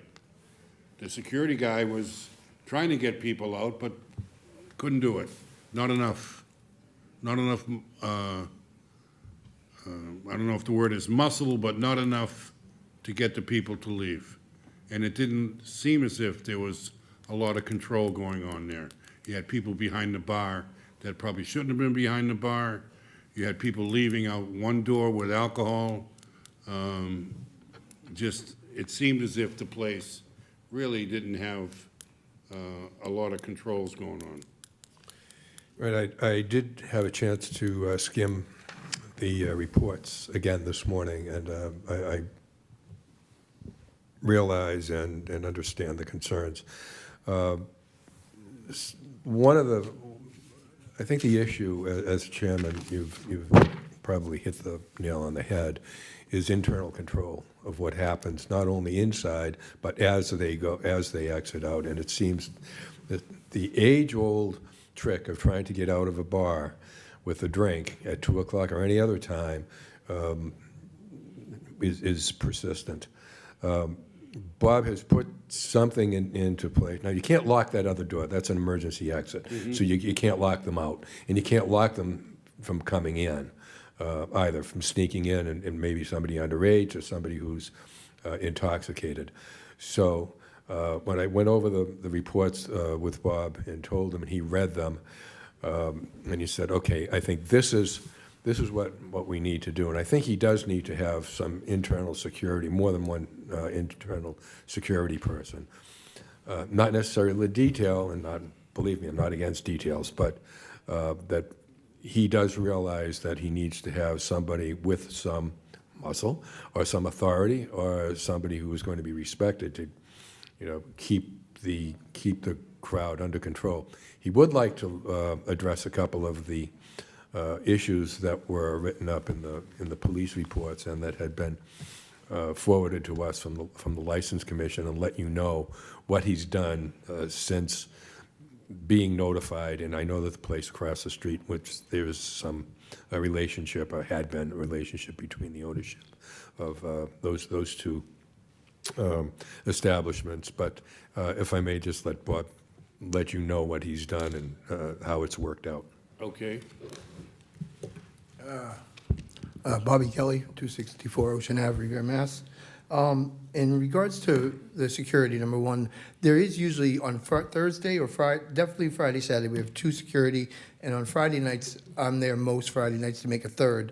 Saturday nights, I can't be there because I have to be in Boston at my other club. On the night before Thanksgiving, the gentleman who was supposed to be the second doorman at the last minute called out on me and left me with one guy. And the night before Thanksgiving Eve, not that it's an excuse, but I'm in Boston because we have over almost 1,000 people at the club that night. It's my second biggest night of the year. So I couldn't be there, or I would have been. In regards to the second exit, I feel exactly the same way. And if it's something I spoke with the fire inspector when he came to the building for the liquor license inspection, I would like to put it already has a push bar so you can turn it so people can't enter. And for the record, we also have a security man every single night, even when there's no entertainment, just for someone to be there. So a bartender, if I'm not there, someone else is always there with them. I would like to make the back door a emergency exit only, that an alarm would sound if you go out it. I mean, you obviously can still access it to get out. You will not be able to enter it because it'll be locked from inside. But for fire purposes, I know it has to be able to push it open and the alarm will sound, let us know that someone went out it. Because as you know, you've been in there, and the back door is kind of like an enigma, especially with this one person working. When there's 2, it's still hard because you have one at front, one at back, but then they have to move around the room to check on people. And I constantly am catching customers, when the door is locked on the weekends, and the security might go to the bathroom or running to open the door to let people in. I've been there, I've watched on my phone as I stood right in the room, watched it happen, went right over, dealt with it, threw the person out that came in, who was obviously underage, that's why they wanted to come in that way, and the person who let them in, who might have been a regular, said, you're out of here for the night, take a month out, and then we'll talk. So I am trying to deal with that back door. I think it is a real problem that it's easy to walk out that door with a beer or with a drink. If you're standing by the back and you look around, nobody's looking, you kind of just go out that door, down the ramp, and then there you are. The front door, I try to make sure if Friday night, I try to stand there from 1:30 till we close. And I think the sergeant would tell you at least a few times he's seen me out there when they've driven by, that I stand there with the security just watching people go out so no one goes out with a drink. A lot of times people walk right up to me to say goodnight and they have a cup in their hand. And I'm like, you cannot leave with that. Oh my God, I'm so sorry, I wasn't even thinking. And then there are the people who have them in their back pocket, which is hard to stop them. But as far as that goes, that's what I would like to do, so that 7 nights a week, that back door is not accessible to enter. It is emergency exit. You can get out, you can push it open, an alarm will sound, we'll know somebody went out it, and we can deal with that person individually. But this way, there is one door, one entrance, one exit for the most part. Security can see, and if anyone goes out that door, then it's on me and my security why they went out with a drink. So, counsel,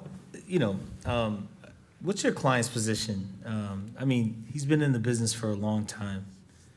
And I'm having trouble accepting that it takes for us to, bring him in here for him to tell me that he's addressing these issues and he's trying to address these issues with the back door. But,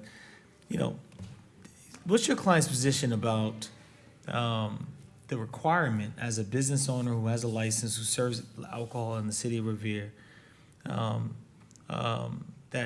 or his understanding that he has to cooperate with Revere Police when they come to his establishment and they're trying to address a concern, and he has his personnel and his security cursing this officer out or being extremely aggressive towards this officer, as I read in the report. What's his position about what I read in this report? I discussed that with him, and one of the instances that involved, I think it was a female bartender. He'll tell you about that. That one he owns up to. The other one is a bizarre allegation that somebody went running out and said, we have a 2 o'clock license, I'll stay as open as I. That's not us. So Bobby had made some inquiries after I gave him a copy of the police report, and he'll give you his testimony if the chair would accept it. The sergeant is here. Yes, he's right here. Yes, Sergeant, would you come up for a moment? Because I was very disturbed to read that in your report. We've had a plethora of issues down there, especially over the last summer. You can see the police logs and the police reports that indicate the issues that have been going on. First thing that I'd like to address is the business overall, right? I've only met you down there once or twice. There's times that he's not there. Kind of goes back to a clear definitive who works here. The female bartender, me and him spoke directly about it when the incident happened. I advised him the report would be filed and we'd let you guys know. Very uncooperative. Most of the staff there is not welcoming to the police, and they're just uncooperative. I do know when he's there, he talks to me, we do have these conversations. The issue isn't when he's there, the issue is when he's not there. As you said, it seems to be kind of a management issue. There's no control. As far as the alcohol goes, I mean, you could go there on any given weekend, and there's liquor bottles in the back of the parking lot area where they have their spots, on the ramp.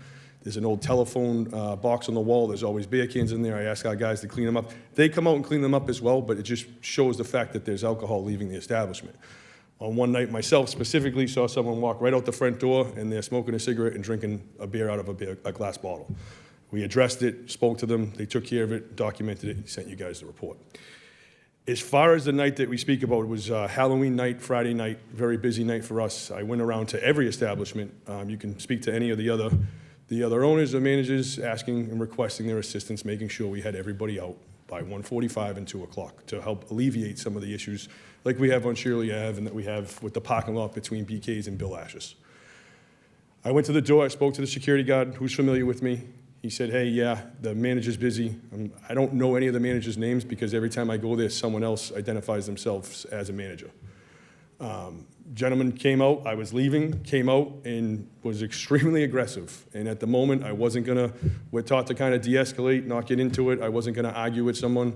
He's the one who approached me, who identified himself as a manager of the building, said some not so kind words to me, and that their liquor license was till 2 o'clock.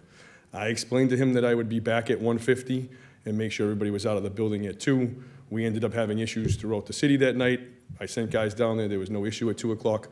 But overall, when you're not there, the overall consensus is from all of our offices is that they're not very cooperative with the police. And that's a major issue for us. I talk to all these businesses. You can go and speak to any of them. I make myself known. I talk to them. We have conversations. I'm here to help. Let's make it better for everybody. It's just been an ongoing, repeated problem. As far as the Shirley Ave ones go, we're not receiving calls about that for the most part. Those are neighbor complaints that they're handling with you guys, and we're down there just to help.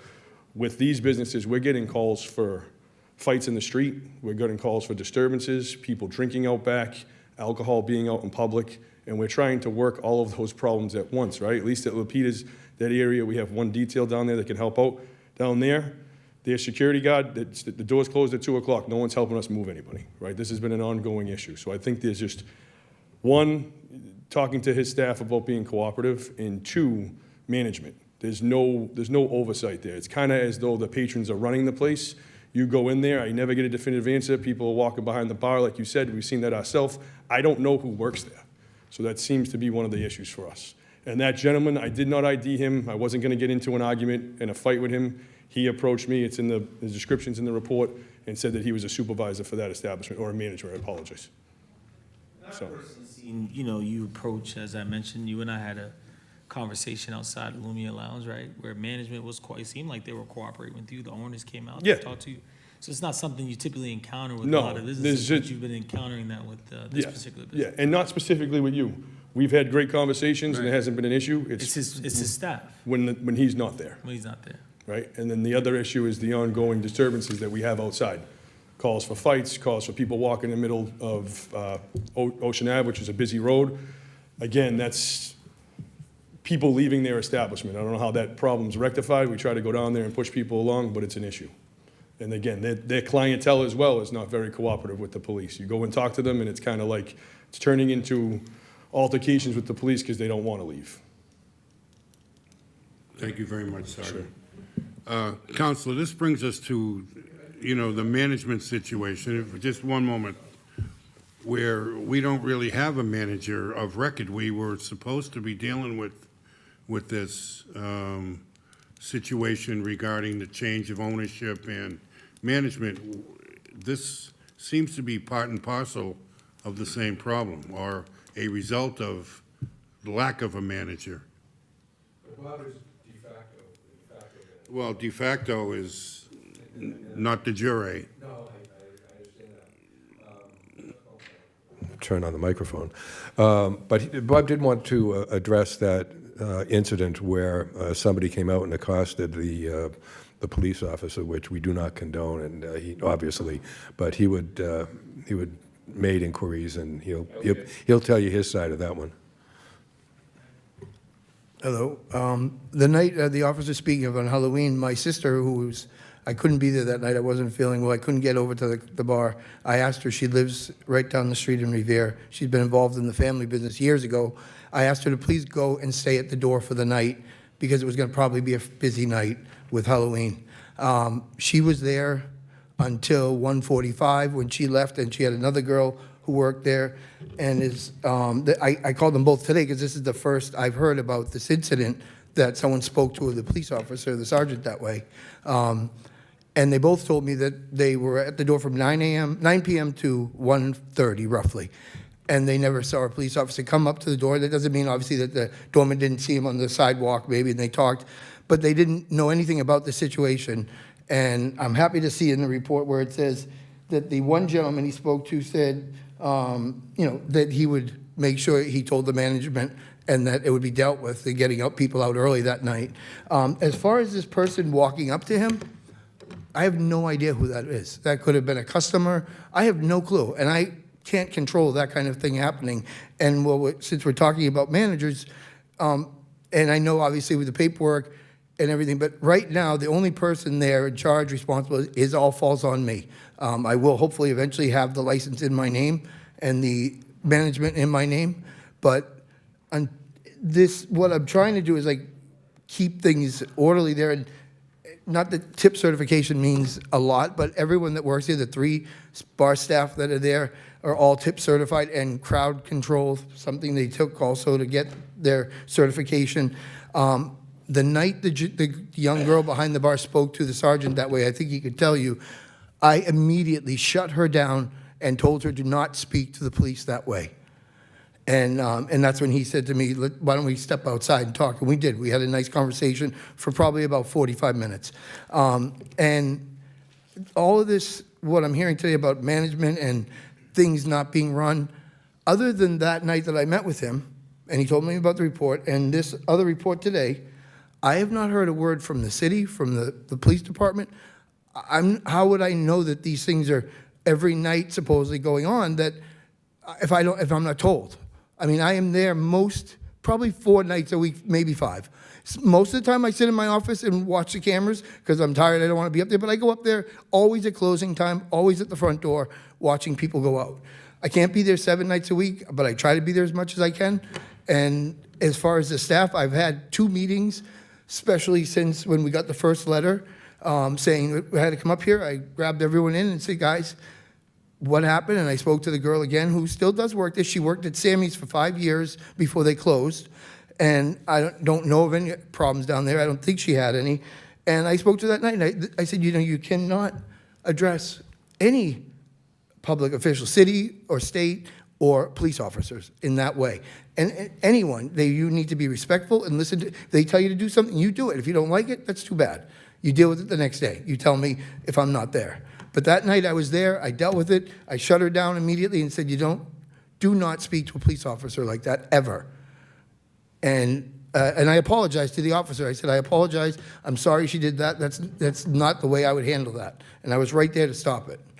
But other than the rest of the stuff and this gentleman speaking to him with the profound language, I really have no idea who this person is.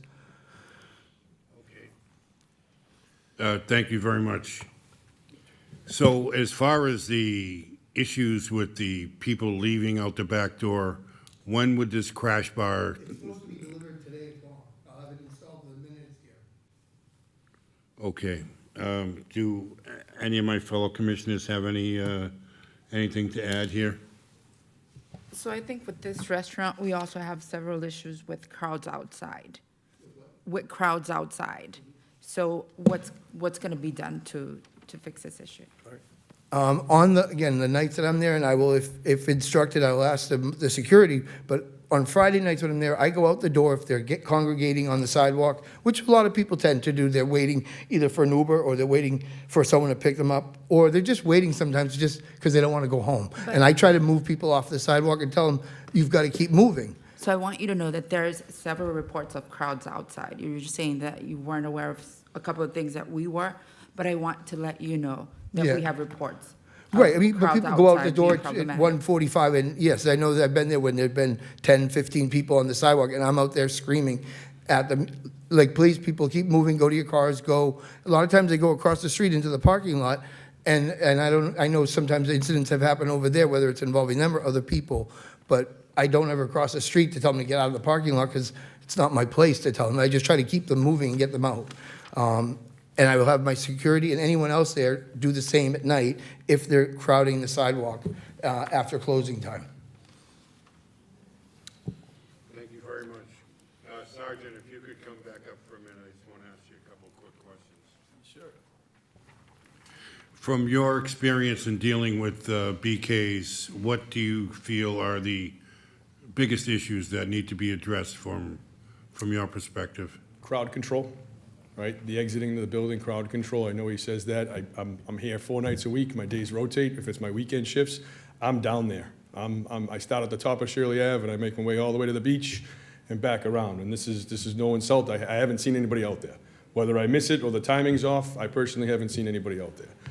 I think that's one of the major issues, the alcohol being either brought outside or brought inside. I'm not really sure what's going on. We've stopped numerous people, and the reports are in there, drinking outside, alcohol containers, whether it's in a parking spot out front of the building or in the parking lot across. I think one of the major issues is that parking lot, whether who owns it, but the two businesses need to work together and solve that issue. But that parking lot stems to be a lot of issues.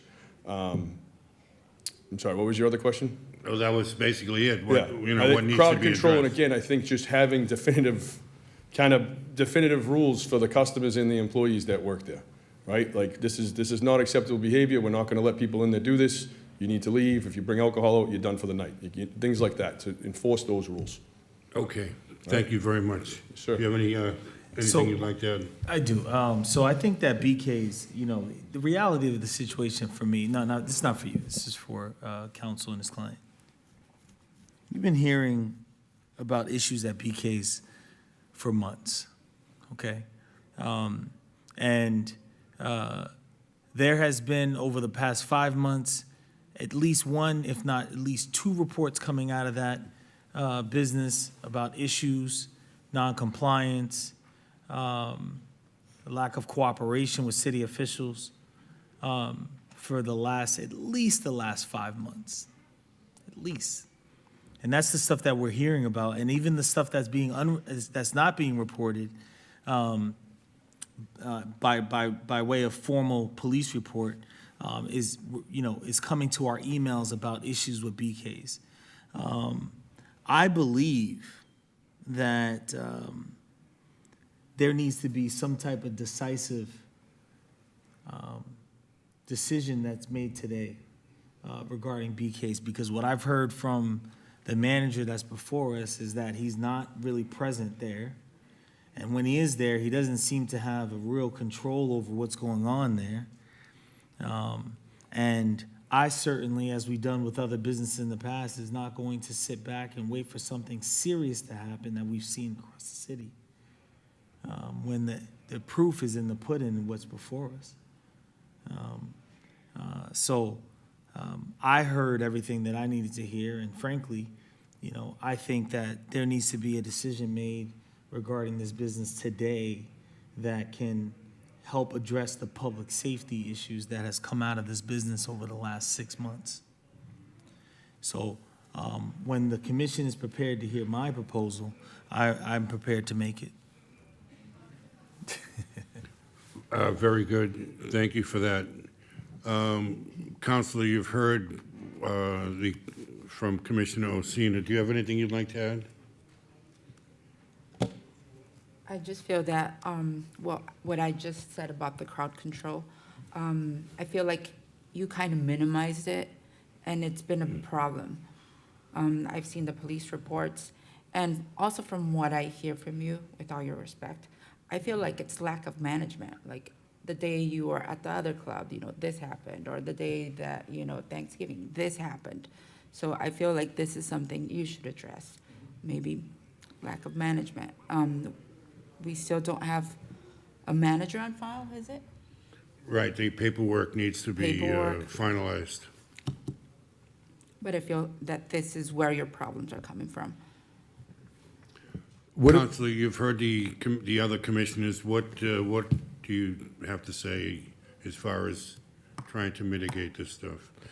Well, I think it would be reasonable, and I think it would be doable if we're able to restructure the management protocols and give us 30 days to give you a written management plan of where we are now, what they're going to implement, and where they are in 30 days. And in the interim, if there's a call for service by police, we'll note that in the report. And you'll have it anyway, but we should know about it, and it would be indicative that somebody's paying attention. So I think, I don't disagree, and I think Bob doesn't either, that, at management of the inside and management of the outside, although governed by different rules, are still within the responsibility, within the curtilage of that licensed establishment. And I get that. And it is a little bit difficult because there is a parking lot across the street, and the sergeant alluded to it. That's Bill Ash's. I know things happen over there. Nobody knows where these people come from when they leave. And the other thing that I do know is, as often as people try to take booze out of an establishment, they go outside the establishment, they drink, they'll have a couple of beers, then they'll go in, they'll buy one, and then they leave their empties there. I mean, we know it. And they'll clean it up, but a lot of those activities, unless you've caught them, or you've seen them on video, or somebody is there to apprehend them, can't necessarily be attributed to the establishment. But as far as keeping people from going outside, I think that's doable, and that's actually something that should be high on the priority list, because there are a number of different things, downstream consequences of that could be bad, not only for the establishment, but for public safety and the city.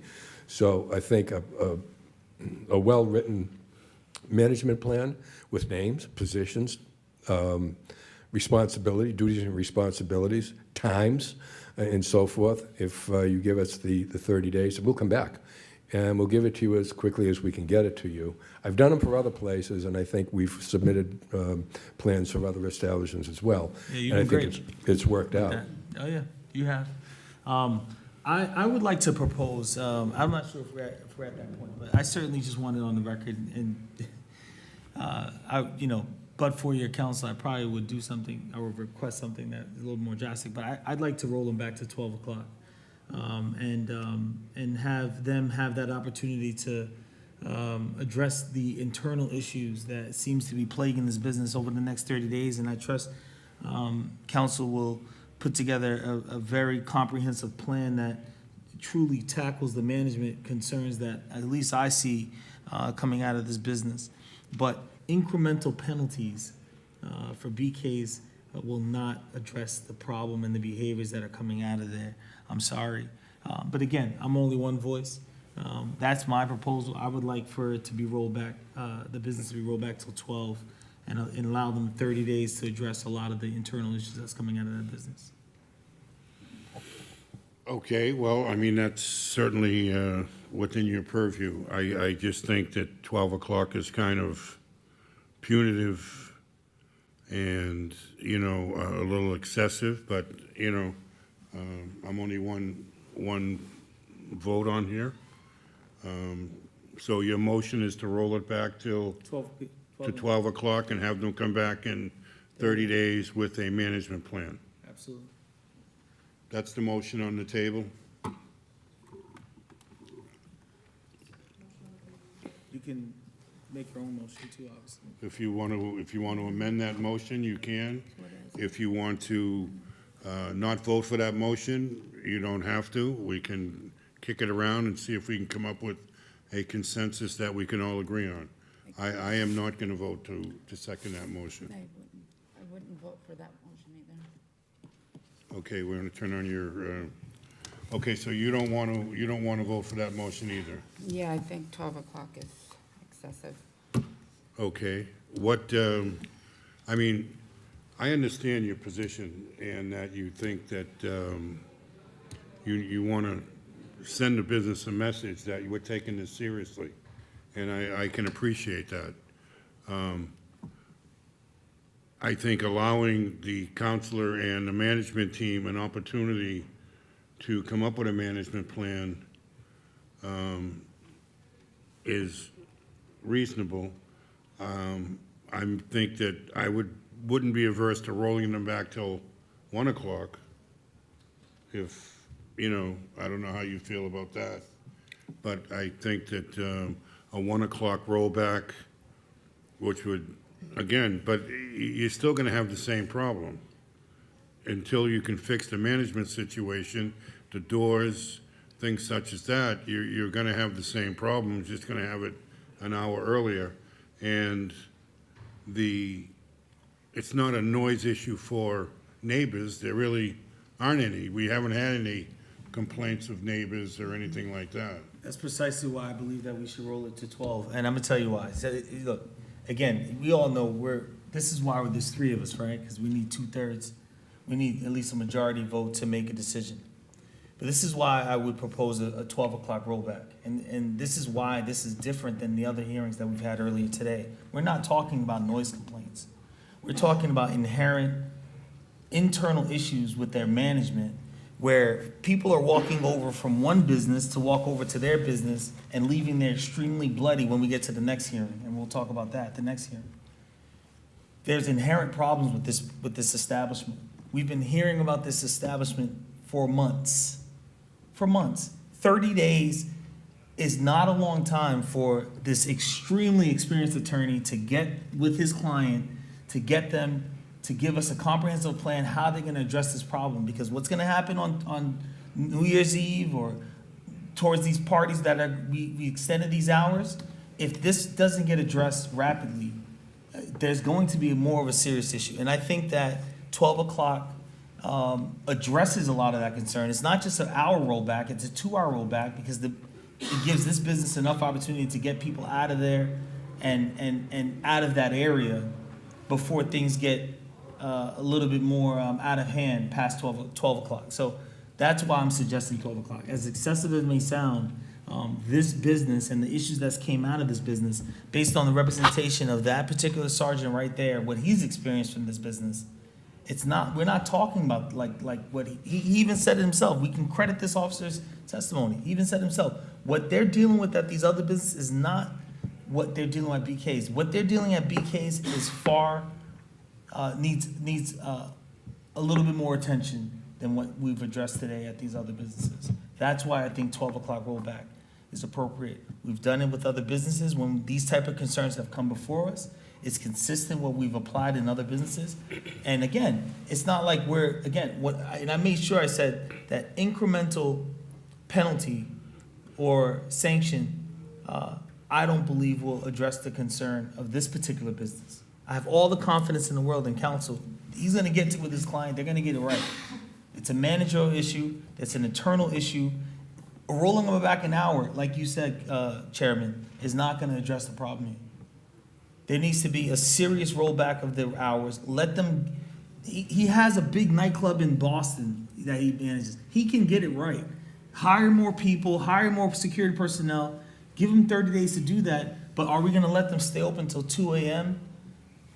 Letting people walk out of there with drinks, letting people cause issues with public, the public officials that walk across their business, that comes to their business to address issues? I personally think 12 a.m. is appropriate. For 30 days and having them come back. That's with a exactly what I plan. said, have them come back, it's not permanent. Again, I think that 12 is excessive and would hurt the business considerably. I would support a 1 a.m. rollback, but, you know, I'm only one voice here. I would support the 1 a.m. 1 a.m., all right. So my motion is to roll it back until 1 a.m. 30 days, you're gonna come back here with a management plan that we can get behind. If at that point you're not satisfied and you wanna roll it back, then, you know, we'll listen to it again. I'd But- like my objection noted for the record. Yes, sir. Duly noted.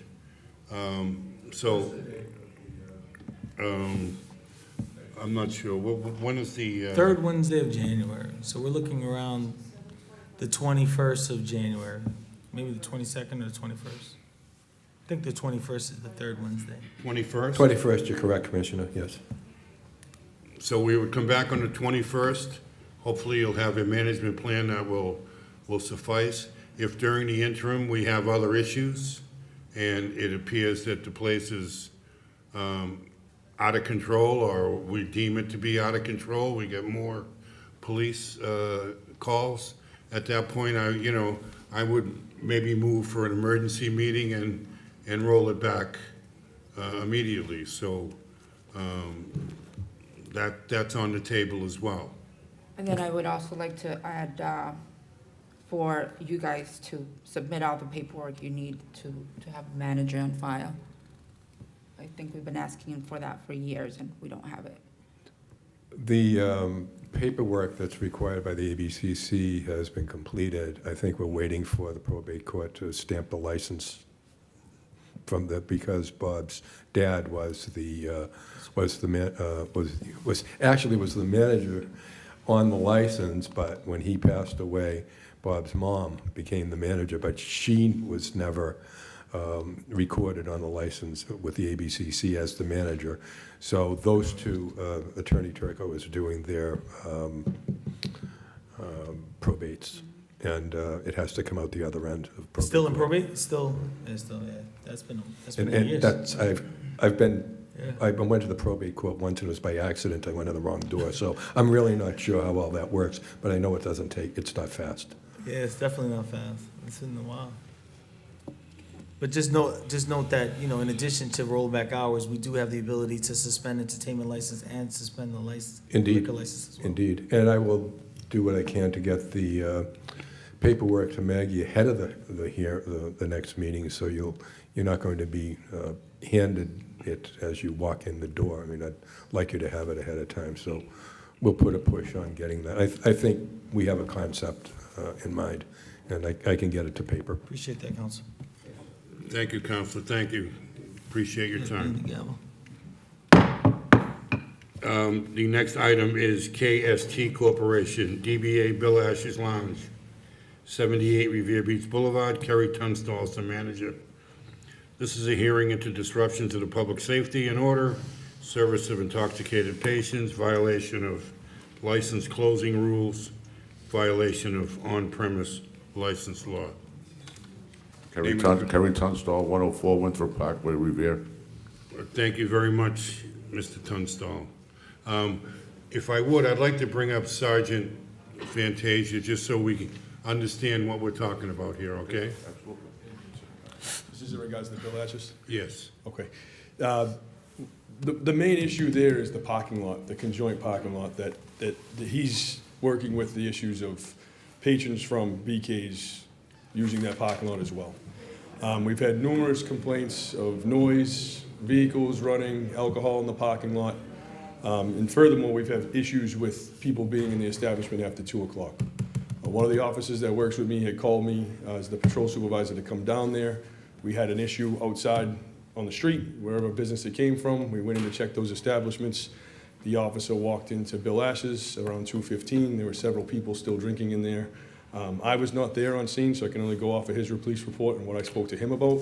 The manager that was there refused to identify himself. He refused to give ID, to explain to the circumstances that it was past 2 o'clock. There were people still inside, regardless if they were drinking or not. If they're not employed there, they're not allowed in the building after 2 o'clock. We discussed that earlier. The unprofessionalism and there was zero cooperation, to the point where, again, I wasn't there, so I don't know if it was this gentleman specifically or someone that works there that identified himself as a manager, was physically upset, throwing beer boxes around, screaming and yelling. We don't have many issues coming from the inside of that building. Most of the issues deal with the outside.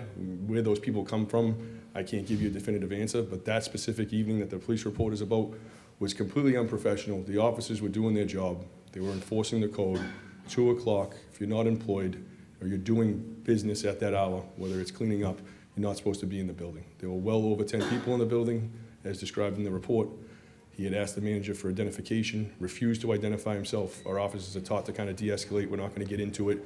We explained to them that this issue would come in front of the board. And that's the biggest concern, is it goes back to management and not being cooperative with law enforcement when we come there to enforce these codes and to make sure that the building is doing what they're supposed to do. Thank you very much, Sergeant. My computer went out. So, was there an issue? What were some of the other, were there other issues that? Similar with the last business. So we got the parking lot, fights in the parking lot, guy in that bar soaked with blood on his shirt from fighting. Do you know anything about that? The guy who came into the place all I've bloodied up? I've talked to everybody, customers and bartenders alike, and no one seems to know, anything about that incident. I had someone come in back in June. They called me up and said, this guy says he don't feel good or whatever. Came in the back, he wasn't there drinking, he didn't look drunk. Can they call an ambulance? I said, yeah, call the ambulance. What are you supposed to do? Call the ambulance. I got a bill from Cataldo Ambulance for $700, and I don't even know the guy. But They billed you? Huh? They billed you for that? Yeah, they have his name right on the bill, but they sent the bill to me. I still have it. And I'd just like to apologize to the sergeant and any other police officers. My partner for 40 years down there was a retired state police officer. I would never, ever, ever. And when I heard from some other people that said, no, everything that's in that letter is true. You know what I mean? He definitely wouldn't give him his ID. He was, arguing with him. He was being aggressive or whatever. And I don't understand. That guy's been there for years. He's no kid. He's 50 years old. And I've never had a problem like this with him. It's no excuse. I'm sure you guys are probably aware that the property's been sold. And we were supposed to be New Year's Eve, our last day. But then the landlord, Bill Ash, called me up and said the developer has to redesign or whatever. So if he'd like to stay through June. So I thought it over and I said, okay. And then right after that, I got, this letter happened. So I don't know if he, like I said, it's no excuse. But if he reasoned in his own head that, what do I care about this job? I'm out of here anyway. I'm not aware of what was going on in his mind. Because I would never tell anybody to do anything but answer their questions, shake your head, and agree. That's it. As far as the fights and stuff, almost never, ever is it involved Bill Ashes. But that parking lot is an ongoing problem, and it's actually escalated. It started in the beginning of last summer. Sometimes I don't even stop pulling in until 2:30 or whatever in the morning. My doorman went out there one night when he saw the headlights pulling in. It was after closing, and he walked out and he says, you know, you guys can't be congregating here or whatever. And the guy said to him, talk to my buddies, Smith and Wesson. You know what I mean? So, you know, you take your life in your hands just telling these guys to leave. The girl next door, Cheryl, that owned the ice cream place, told me she watched her tapes in the morning during the summer. They pulled in and took out a grill. They were grilling right outside where her dumpster was. She saw it on the cameras. It's a problem. I put a big chain up. They ran right through the chain. I have an old, you know, beat-up car. I parked it in front of the other driveway. But what good is it when they run right through the chain on that driveway? They come from the beach, from down the beach, from across the street. I counted 40 cars in there one night. I had like 8 people in my place. You know, that's a tough problem. But as far as what the sergeant was saying about the bartender, all of that from all indications are true from everyone I've talked to. Okay, well, Now, I'm sorry to interrupt. Now, I live a half mile away. Since my partner passed away about 5 years ago, he used to be there every single morning, so I'm there every morning now, because before I would be there at nights, he'd be there in the mornings. So now I'm trying to go back and forth, but I'm not there more than probably 3-4 nights. But since this delivered this letter, I've been there every night. You know, so, I mean, it's difficult, but That's I'll a do what I problem. gotta Who's do. the manager? Who do you have on file? I'm the manager. There is no manager. Whoever identified himself as that was the bartender. The only thing I've ever said to the bartender is, when I'm not here and you're behind that bar, you're the one in charge. But that's what I've had everybody for so many years. I assumed I could keep trusting them. Yeah, that's a problem. I mean, because you're. Well, now I'm there before last calls, ever since the delivery of this letter, and I continue. But I you will said, continue you know, to you be. said you started showing up there a lot more since you got this letter. But you have to understand that your license requires you to be on premises. And that's a severe problem. And I hate to say it. I mean, it's the similar issues that I'm coming out of your establishment is the same type of issues that is coming out of the business that was just in the hearing right before you. Yeah. Look, even if you guys are there for the next 6 months, you have some cleaning up to do. I understand. And, there's some things I that you think the need to majority address. of it is me being there by last call will clean up all the biggest problem. Maybe not the parking lot. When's the last call? When's the last call for you guys? 1:30. 1:30. So I feel that we need to talk about the parking lot. Do we have a Who plan? manages it? Who manages the parking lot? Does your business itself manage the parking lot? Or is it the owner of the property that manages the parking lot? Nobody manages it. Bill Ash is the owner of the property. Right, he owns the property. So there's 5 businesses that use that parking lot. I see what you're saying. So it's And not then if just you your don't have business. somebody out there full-time, then when it's beach weather, they're all going to the beach, it's a nightmare. Right. Sandcastle week, oh, All right, let's move on. okay. The last issue, I think, is the 2 a.m., people in the place after 2 a.m. yeah. I heard, he tried to tell me it was 10 of, but I heard from other people that he's lying to me, that same guy that night. Oh, The guy that works for you? Huh? The guy that works for you? That was working for me, yeah. That was working for you? Yeah. He doesn't work there anymore? Well, I told him, let me see what happens at the hearing or whatever, you can come back and try to talk to me, but I only have 5 bartenders. Right. Business being what it is, I mean, I can't Business go. real slow? Well, this time of year, yeah, you don't see a lot of bikinis on the beach, but, But it still isn't, well, I've been there 47 years, so it's nothing like it used to be, so. All right, well, I'm gonna do whatever I have to do. I think if you, what are your plans for the parking lot? What can we do about that? I don't know. 5 businesses. use And the not just 5 businesses, now where Sammy's was down the street, they come down, you know what I mean? It's like, it's crazy. So you can't really pin it on them. What's that? So you can't really pin the parking lots. No. Look, I read everything. I'm kind of in the same position as I was with BK's. And given the position of our last decision, although I would certainly move to try to roll them back to 12, I may not get the support. I do think that this business should be rolled back to 1 a.m. I think that this business has a lot of internal issues that it needs to address, and I'm certainly not in favor of proposing incremental penalties, because I don't think that it's going to address a lot of the issues that comes out of this business as well. So I would certainly move to roll it back to 1 a.m. And allow them an opportunity to address some of the issues. You have some managerial issues you have to address there. You need a manager on site all the time. It can't just be, certainly because you received a letter from us that you're there. Whether you're appointing someone, and you gotta have that person on file with the city and get someone there to truly clean up some of these issues. But anyway, that's my motion. I would move to roll them back to 1 a.m. I understand with the last place. They have been here many times. We have had that problem over and over. This is the first time that we have seen Bill Ashes here. And I think that rolling them back in a time when it's already an economic liability as far as having a place, I would think that a warning with putting in some type of a plan to deal with the parking lot and see how that goes for 30 days, and then maybe come back in 30 days and see if things are better. I don't know how you feel about that, but that would be, I would agree to that as well. okay. So my motion would be to leave them at 2 o'clock, allow the management to take some steps to deal with the parking lot situation, come back and revisit it in 30 days, and see how we're doing at that point. Is that, I'll second that. okay, very good. I'll second that. Can you note my objection for the record? So we're gonna table this for 30 days. Okay. Give you an opportunity to work on the parking lot and some of the other management issues. Come back in 30 days, your license is intact until 2 o'clock. You're basically in the same position you are right now, and we'll work on it then. I appreciate the opportunity. Thank Best you. of luck to you. Thank you. Thank you. Item number 8, Lumina Lounge LLC. This is another hearing into the disruption of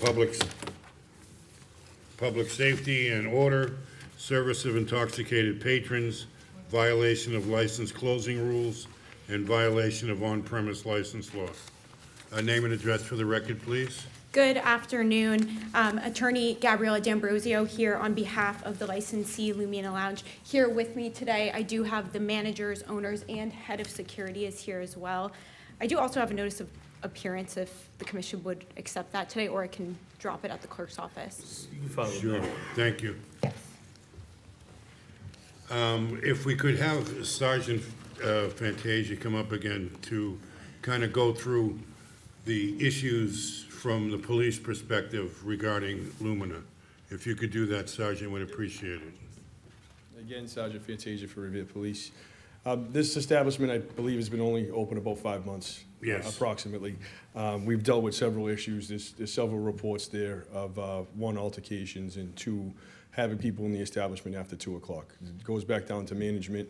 We've had issues with security personnel being involved in altercations. We've had issues with people being overserved as well at the end of the night. They're a very busy establishment. There's a lot of crowd there. The capacity, I believe, is a couple hundred. I don't know specifically. The ongoing issue is that they don't seem to be controlling the crowd that they have while it's there and after closing. So the same issues we have with every place. Closing time comes, there's people congregating in front of the business. We try our best to work with that. They have hired a detail sporadically. It does seem to help when they do have a detail, but it's sporadic back and forth to when they do and don't have it. I think the overall issue, like we discussed with one of this stuff tonight, is that it's a management issue.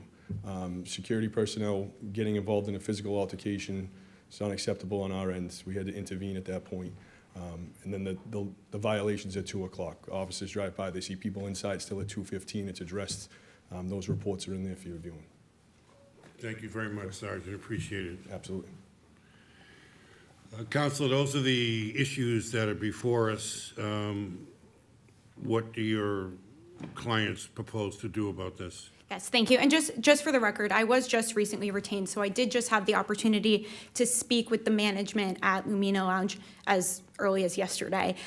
So in our conversations, we've talked about putting together a very detailed remediation plan. They're more than willing to be compliant. They sought out our help in order to do that. They want to be able to run a business that is in compliance with the law.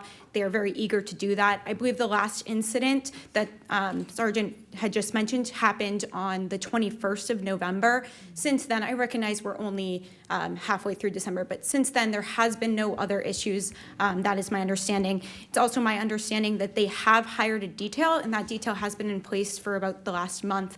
Additionally, they have put into place hard stops so that they are closing out all tabs by 1:45. Alcohol service is stopping at 1:30, and for this last month, every person has been out of the building by 2 a.m. And they've been working really hard together to make that happen and make those changes happen. I do not believe that there has been any incidents so far in the month of December.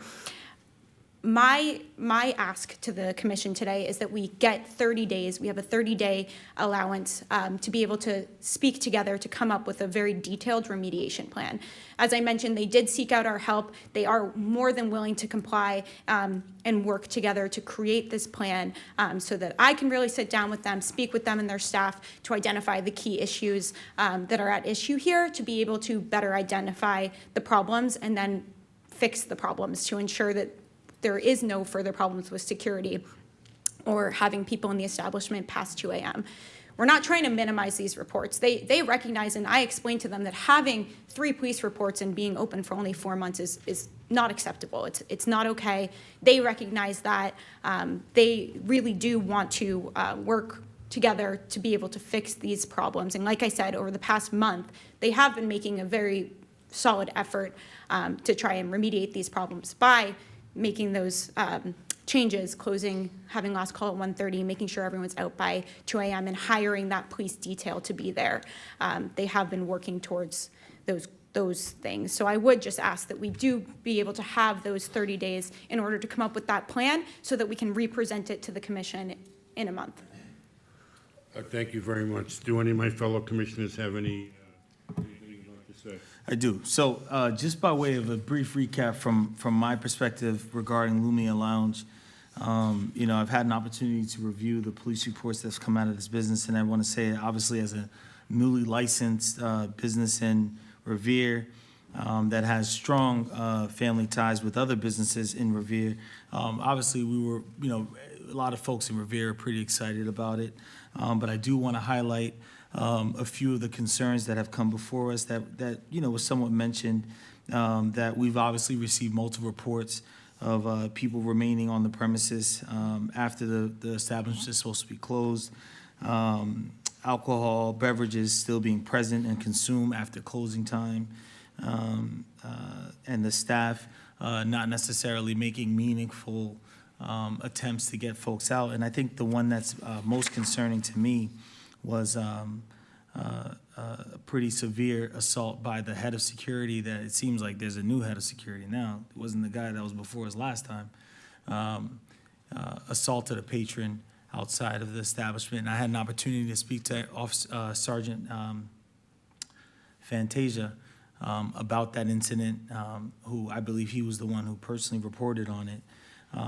But I have to state that I did go to that business without the owners knowing I was there, without management knowing I was there, and I happened to strike up a conversation with the sergeant that's in the back of the courtroom, the chambers here. And we had a very pleasant conversation, but I do want to note for the record what I personally observed. I saw an establishment that was run extremely well. I hate to say it, and I don't have a better word for it. I saw managers on the floor being responsive. I saw the door get shut down almost immediately when they were at capacity. And I saw the owner standing by the door and not even realizing that I was observing him, not let a single person in, regardless what their story was. And officers wasn't even there. In fact, I bid farewell to Officer Fantasia because he got another call, and they still were employing those practices. I have to recognize that this business is fairly new, and there are some things that came out of it that are concerning. But I witnessed from my own eyes how well that this establishment is being run, and I have all the confidence in the world that they're gonna get it together. Every new business, you know, deals with their own subset of issues when they first open up. But what pleases me, and I have all the confidence in what I saw, and how they were handling that one particular night. Maybe it was just that night, I don't know. But, I certainly wouldn't mind giving them 30 days to put their plan together. Very good. Do you have anything that you'd like to add? I also want to say that I know it's 4 or 5 months you guys just opened, but and with several issues, reports, police reports, but I've also seen you run a great business. And every time you guys have been here, you know, you guys are very cooperative with us. And I would also be in agreement to give you guys the 30 days.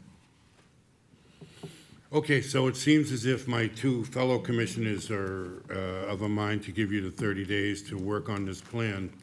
I don't have an objection to that either. I will say that when I was in there, was it the Wednesday before Thanksgiving? It was 1:40 and the music was still bumping. The lights were off. That is why you're having trouble getting people out of there at 2 o'clock. You need to shut it down at 1:30. And last call, the music's gotta be off by 1 o'clock. I mean, that's the stipulation in the license. And by running it longer, you are making it more difficult on yourself to get people out of there.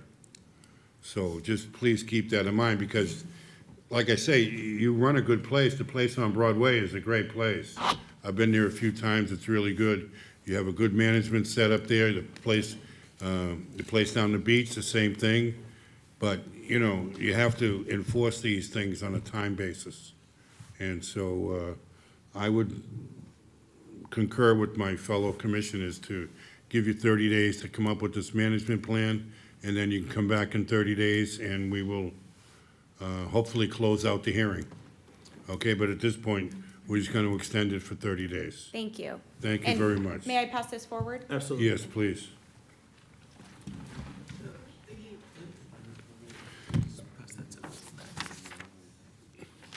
Okay, gentlemen, thank you very much, and Counselor, we appreciate your time. Thank This you. matter is closed. That concludes the hearings for tonight's meeting. The next items on the agenda are communications, notification from the Massachusetts Alcoholic Beverage Control Commission of a return of no action of an application for multiple amendments to Meba Corporation, DBA El Piñol 2. Notification from the Alcoholic Beverage Control Commission of approval of a transfer of an all-alcohol off-premises license to Coco's Liquor, Revere Corp., DBA Wonderland Liquor Store. Notification from the Alcoholic Beverage Control Commission of approval of an all-alcohol restaurant license for Ocean King, DBA Ocean King. And notification from the Alcoholic Beverage Control Commission of approval of a change of manager for Triangle Pro, Inc., DBA Billy C. The next items on the agenda are license renewals. They are available to be viewed on the website. I won't go through them all. There are many. The only other one that would be added to it would be Lupita's, which did get their paperwork in. And that would conclude our agenda for today. And I would make a motion to January 21. to adjourn till January 21st. I second that motion. Meeting adjourned. Thank you very much.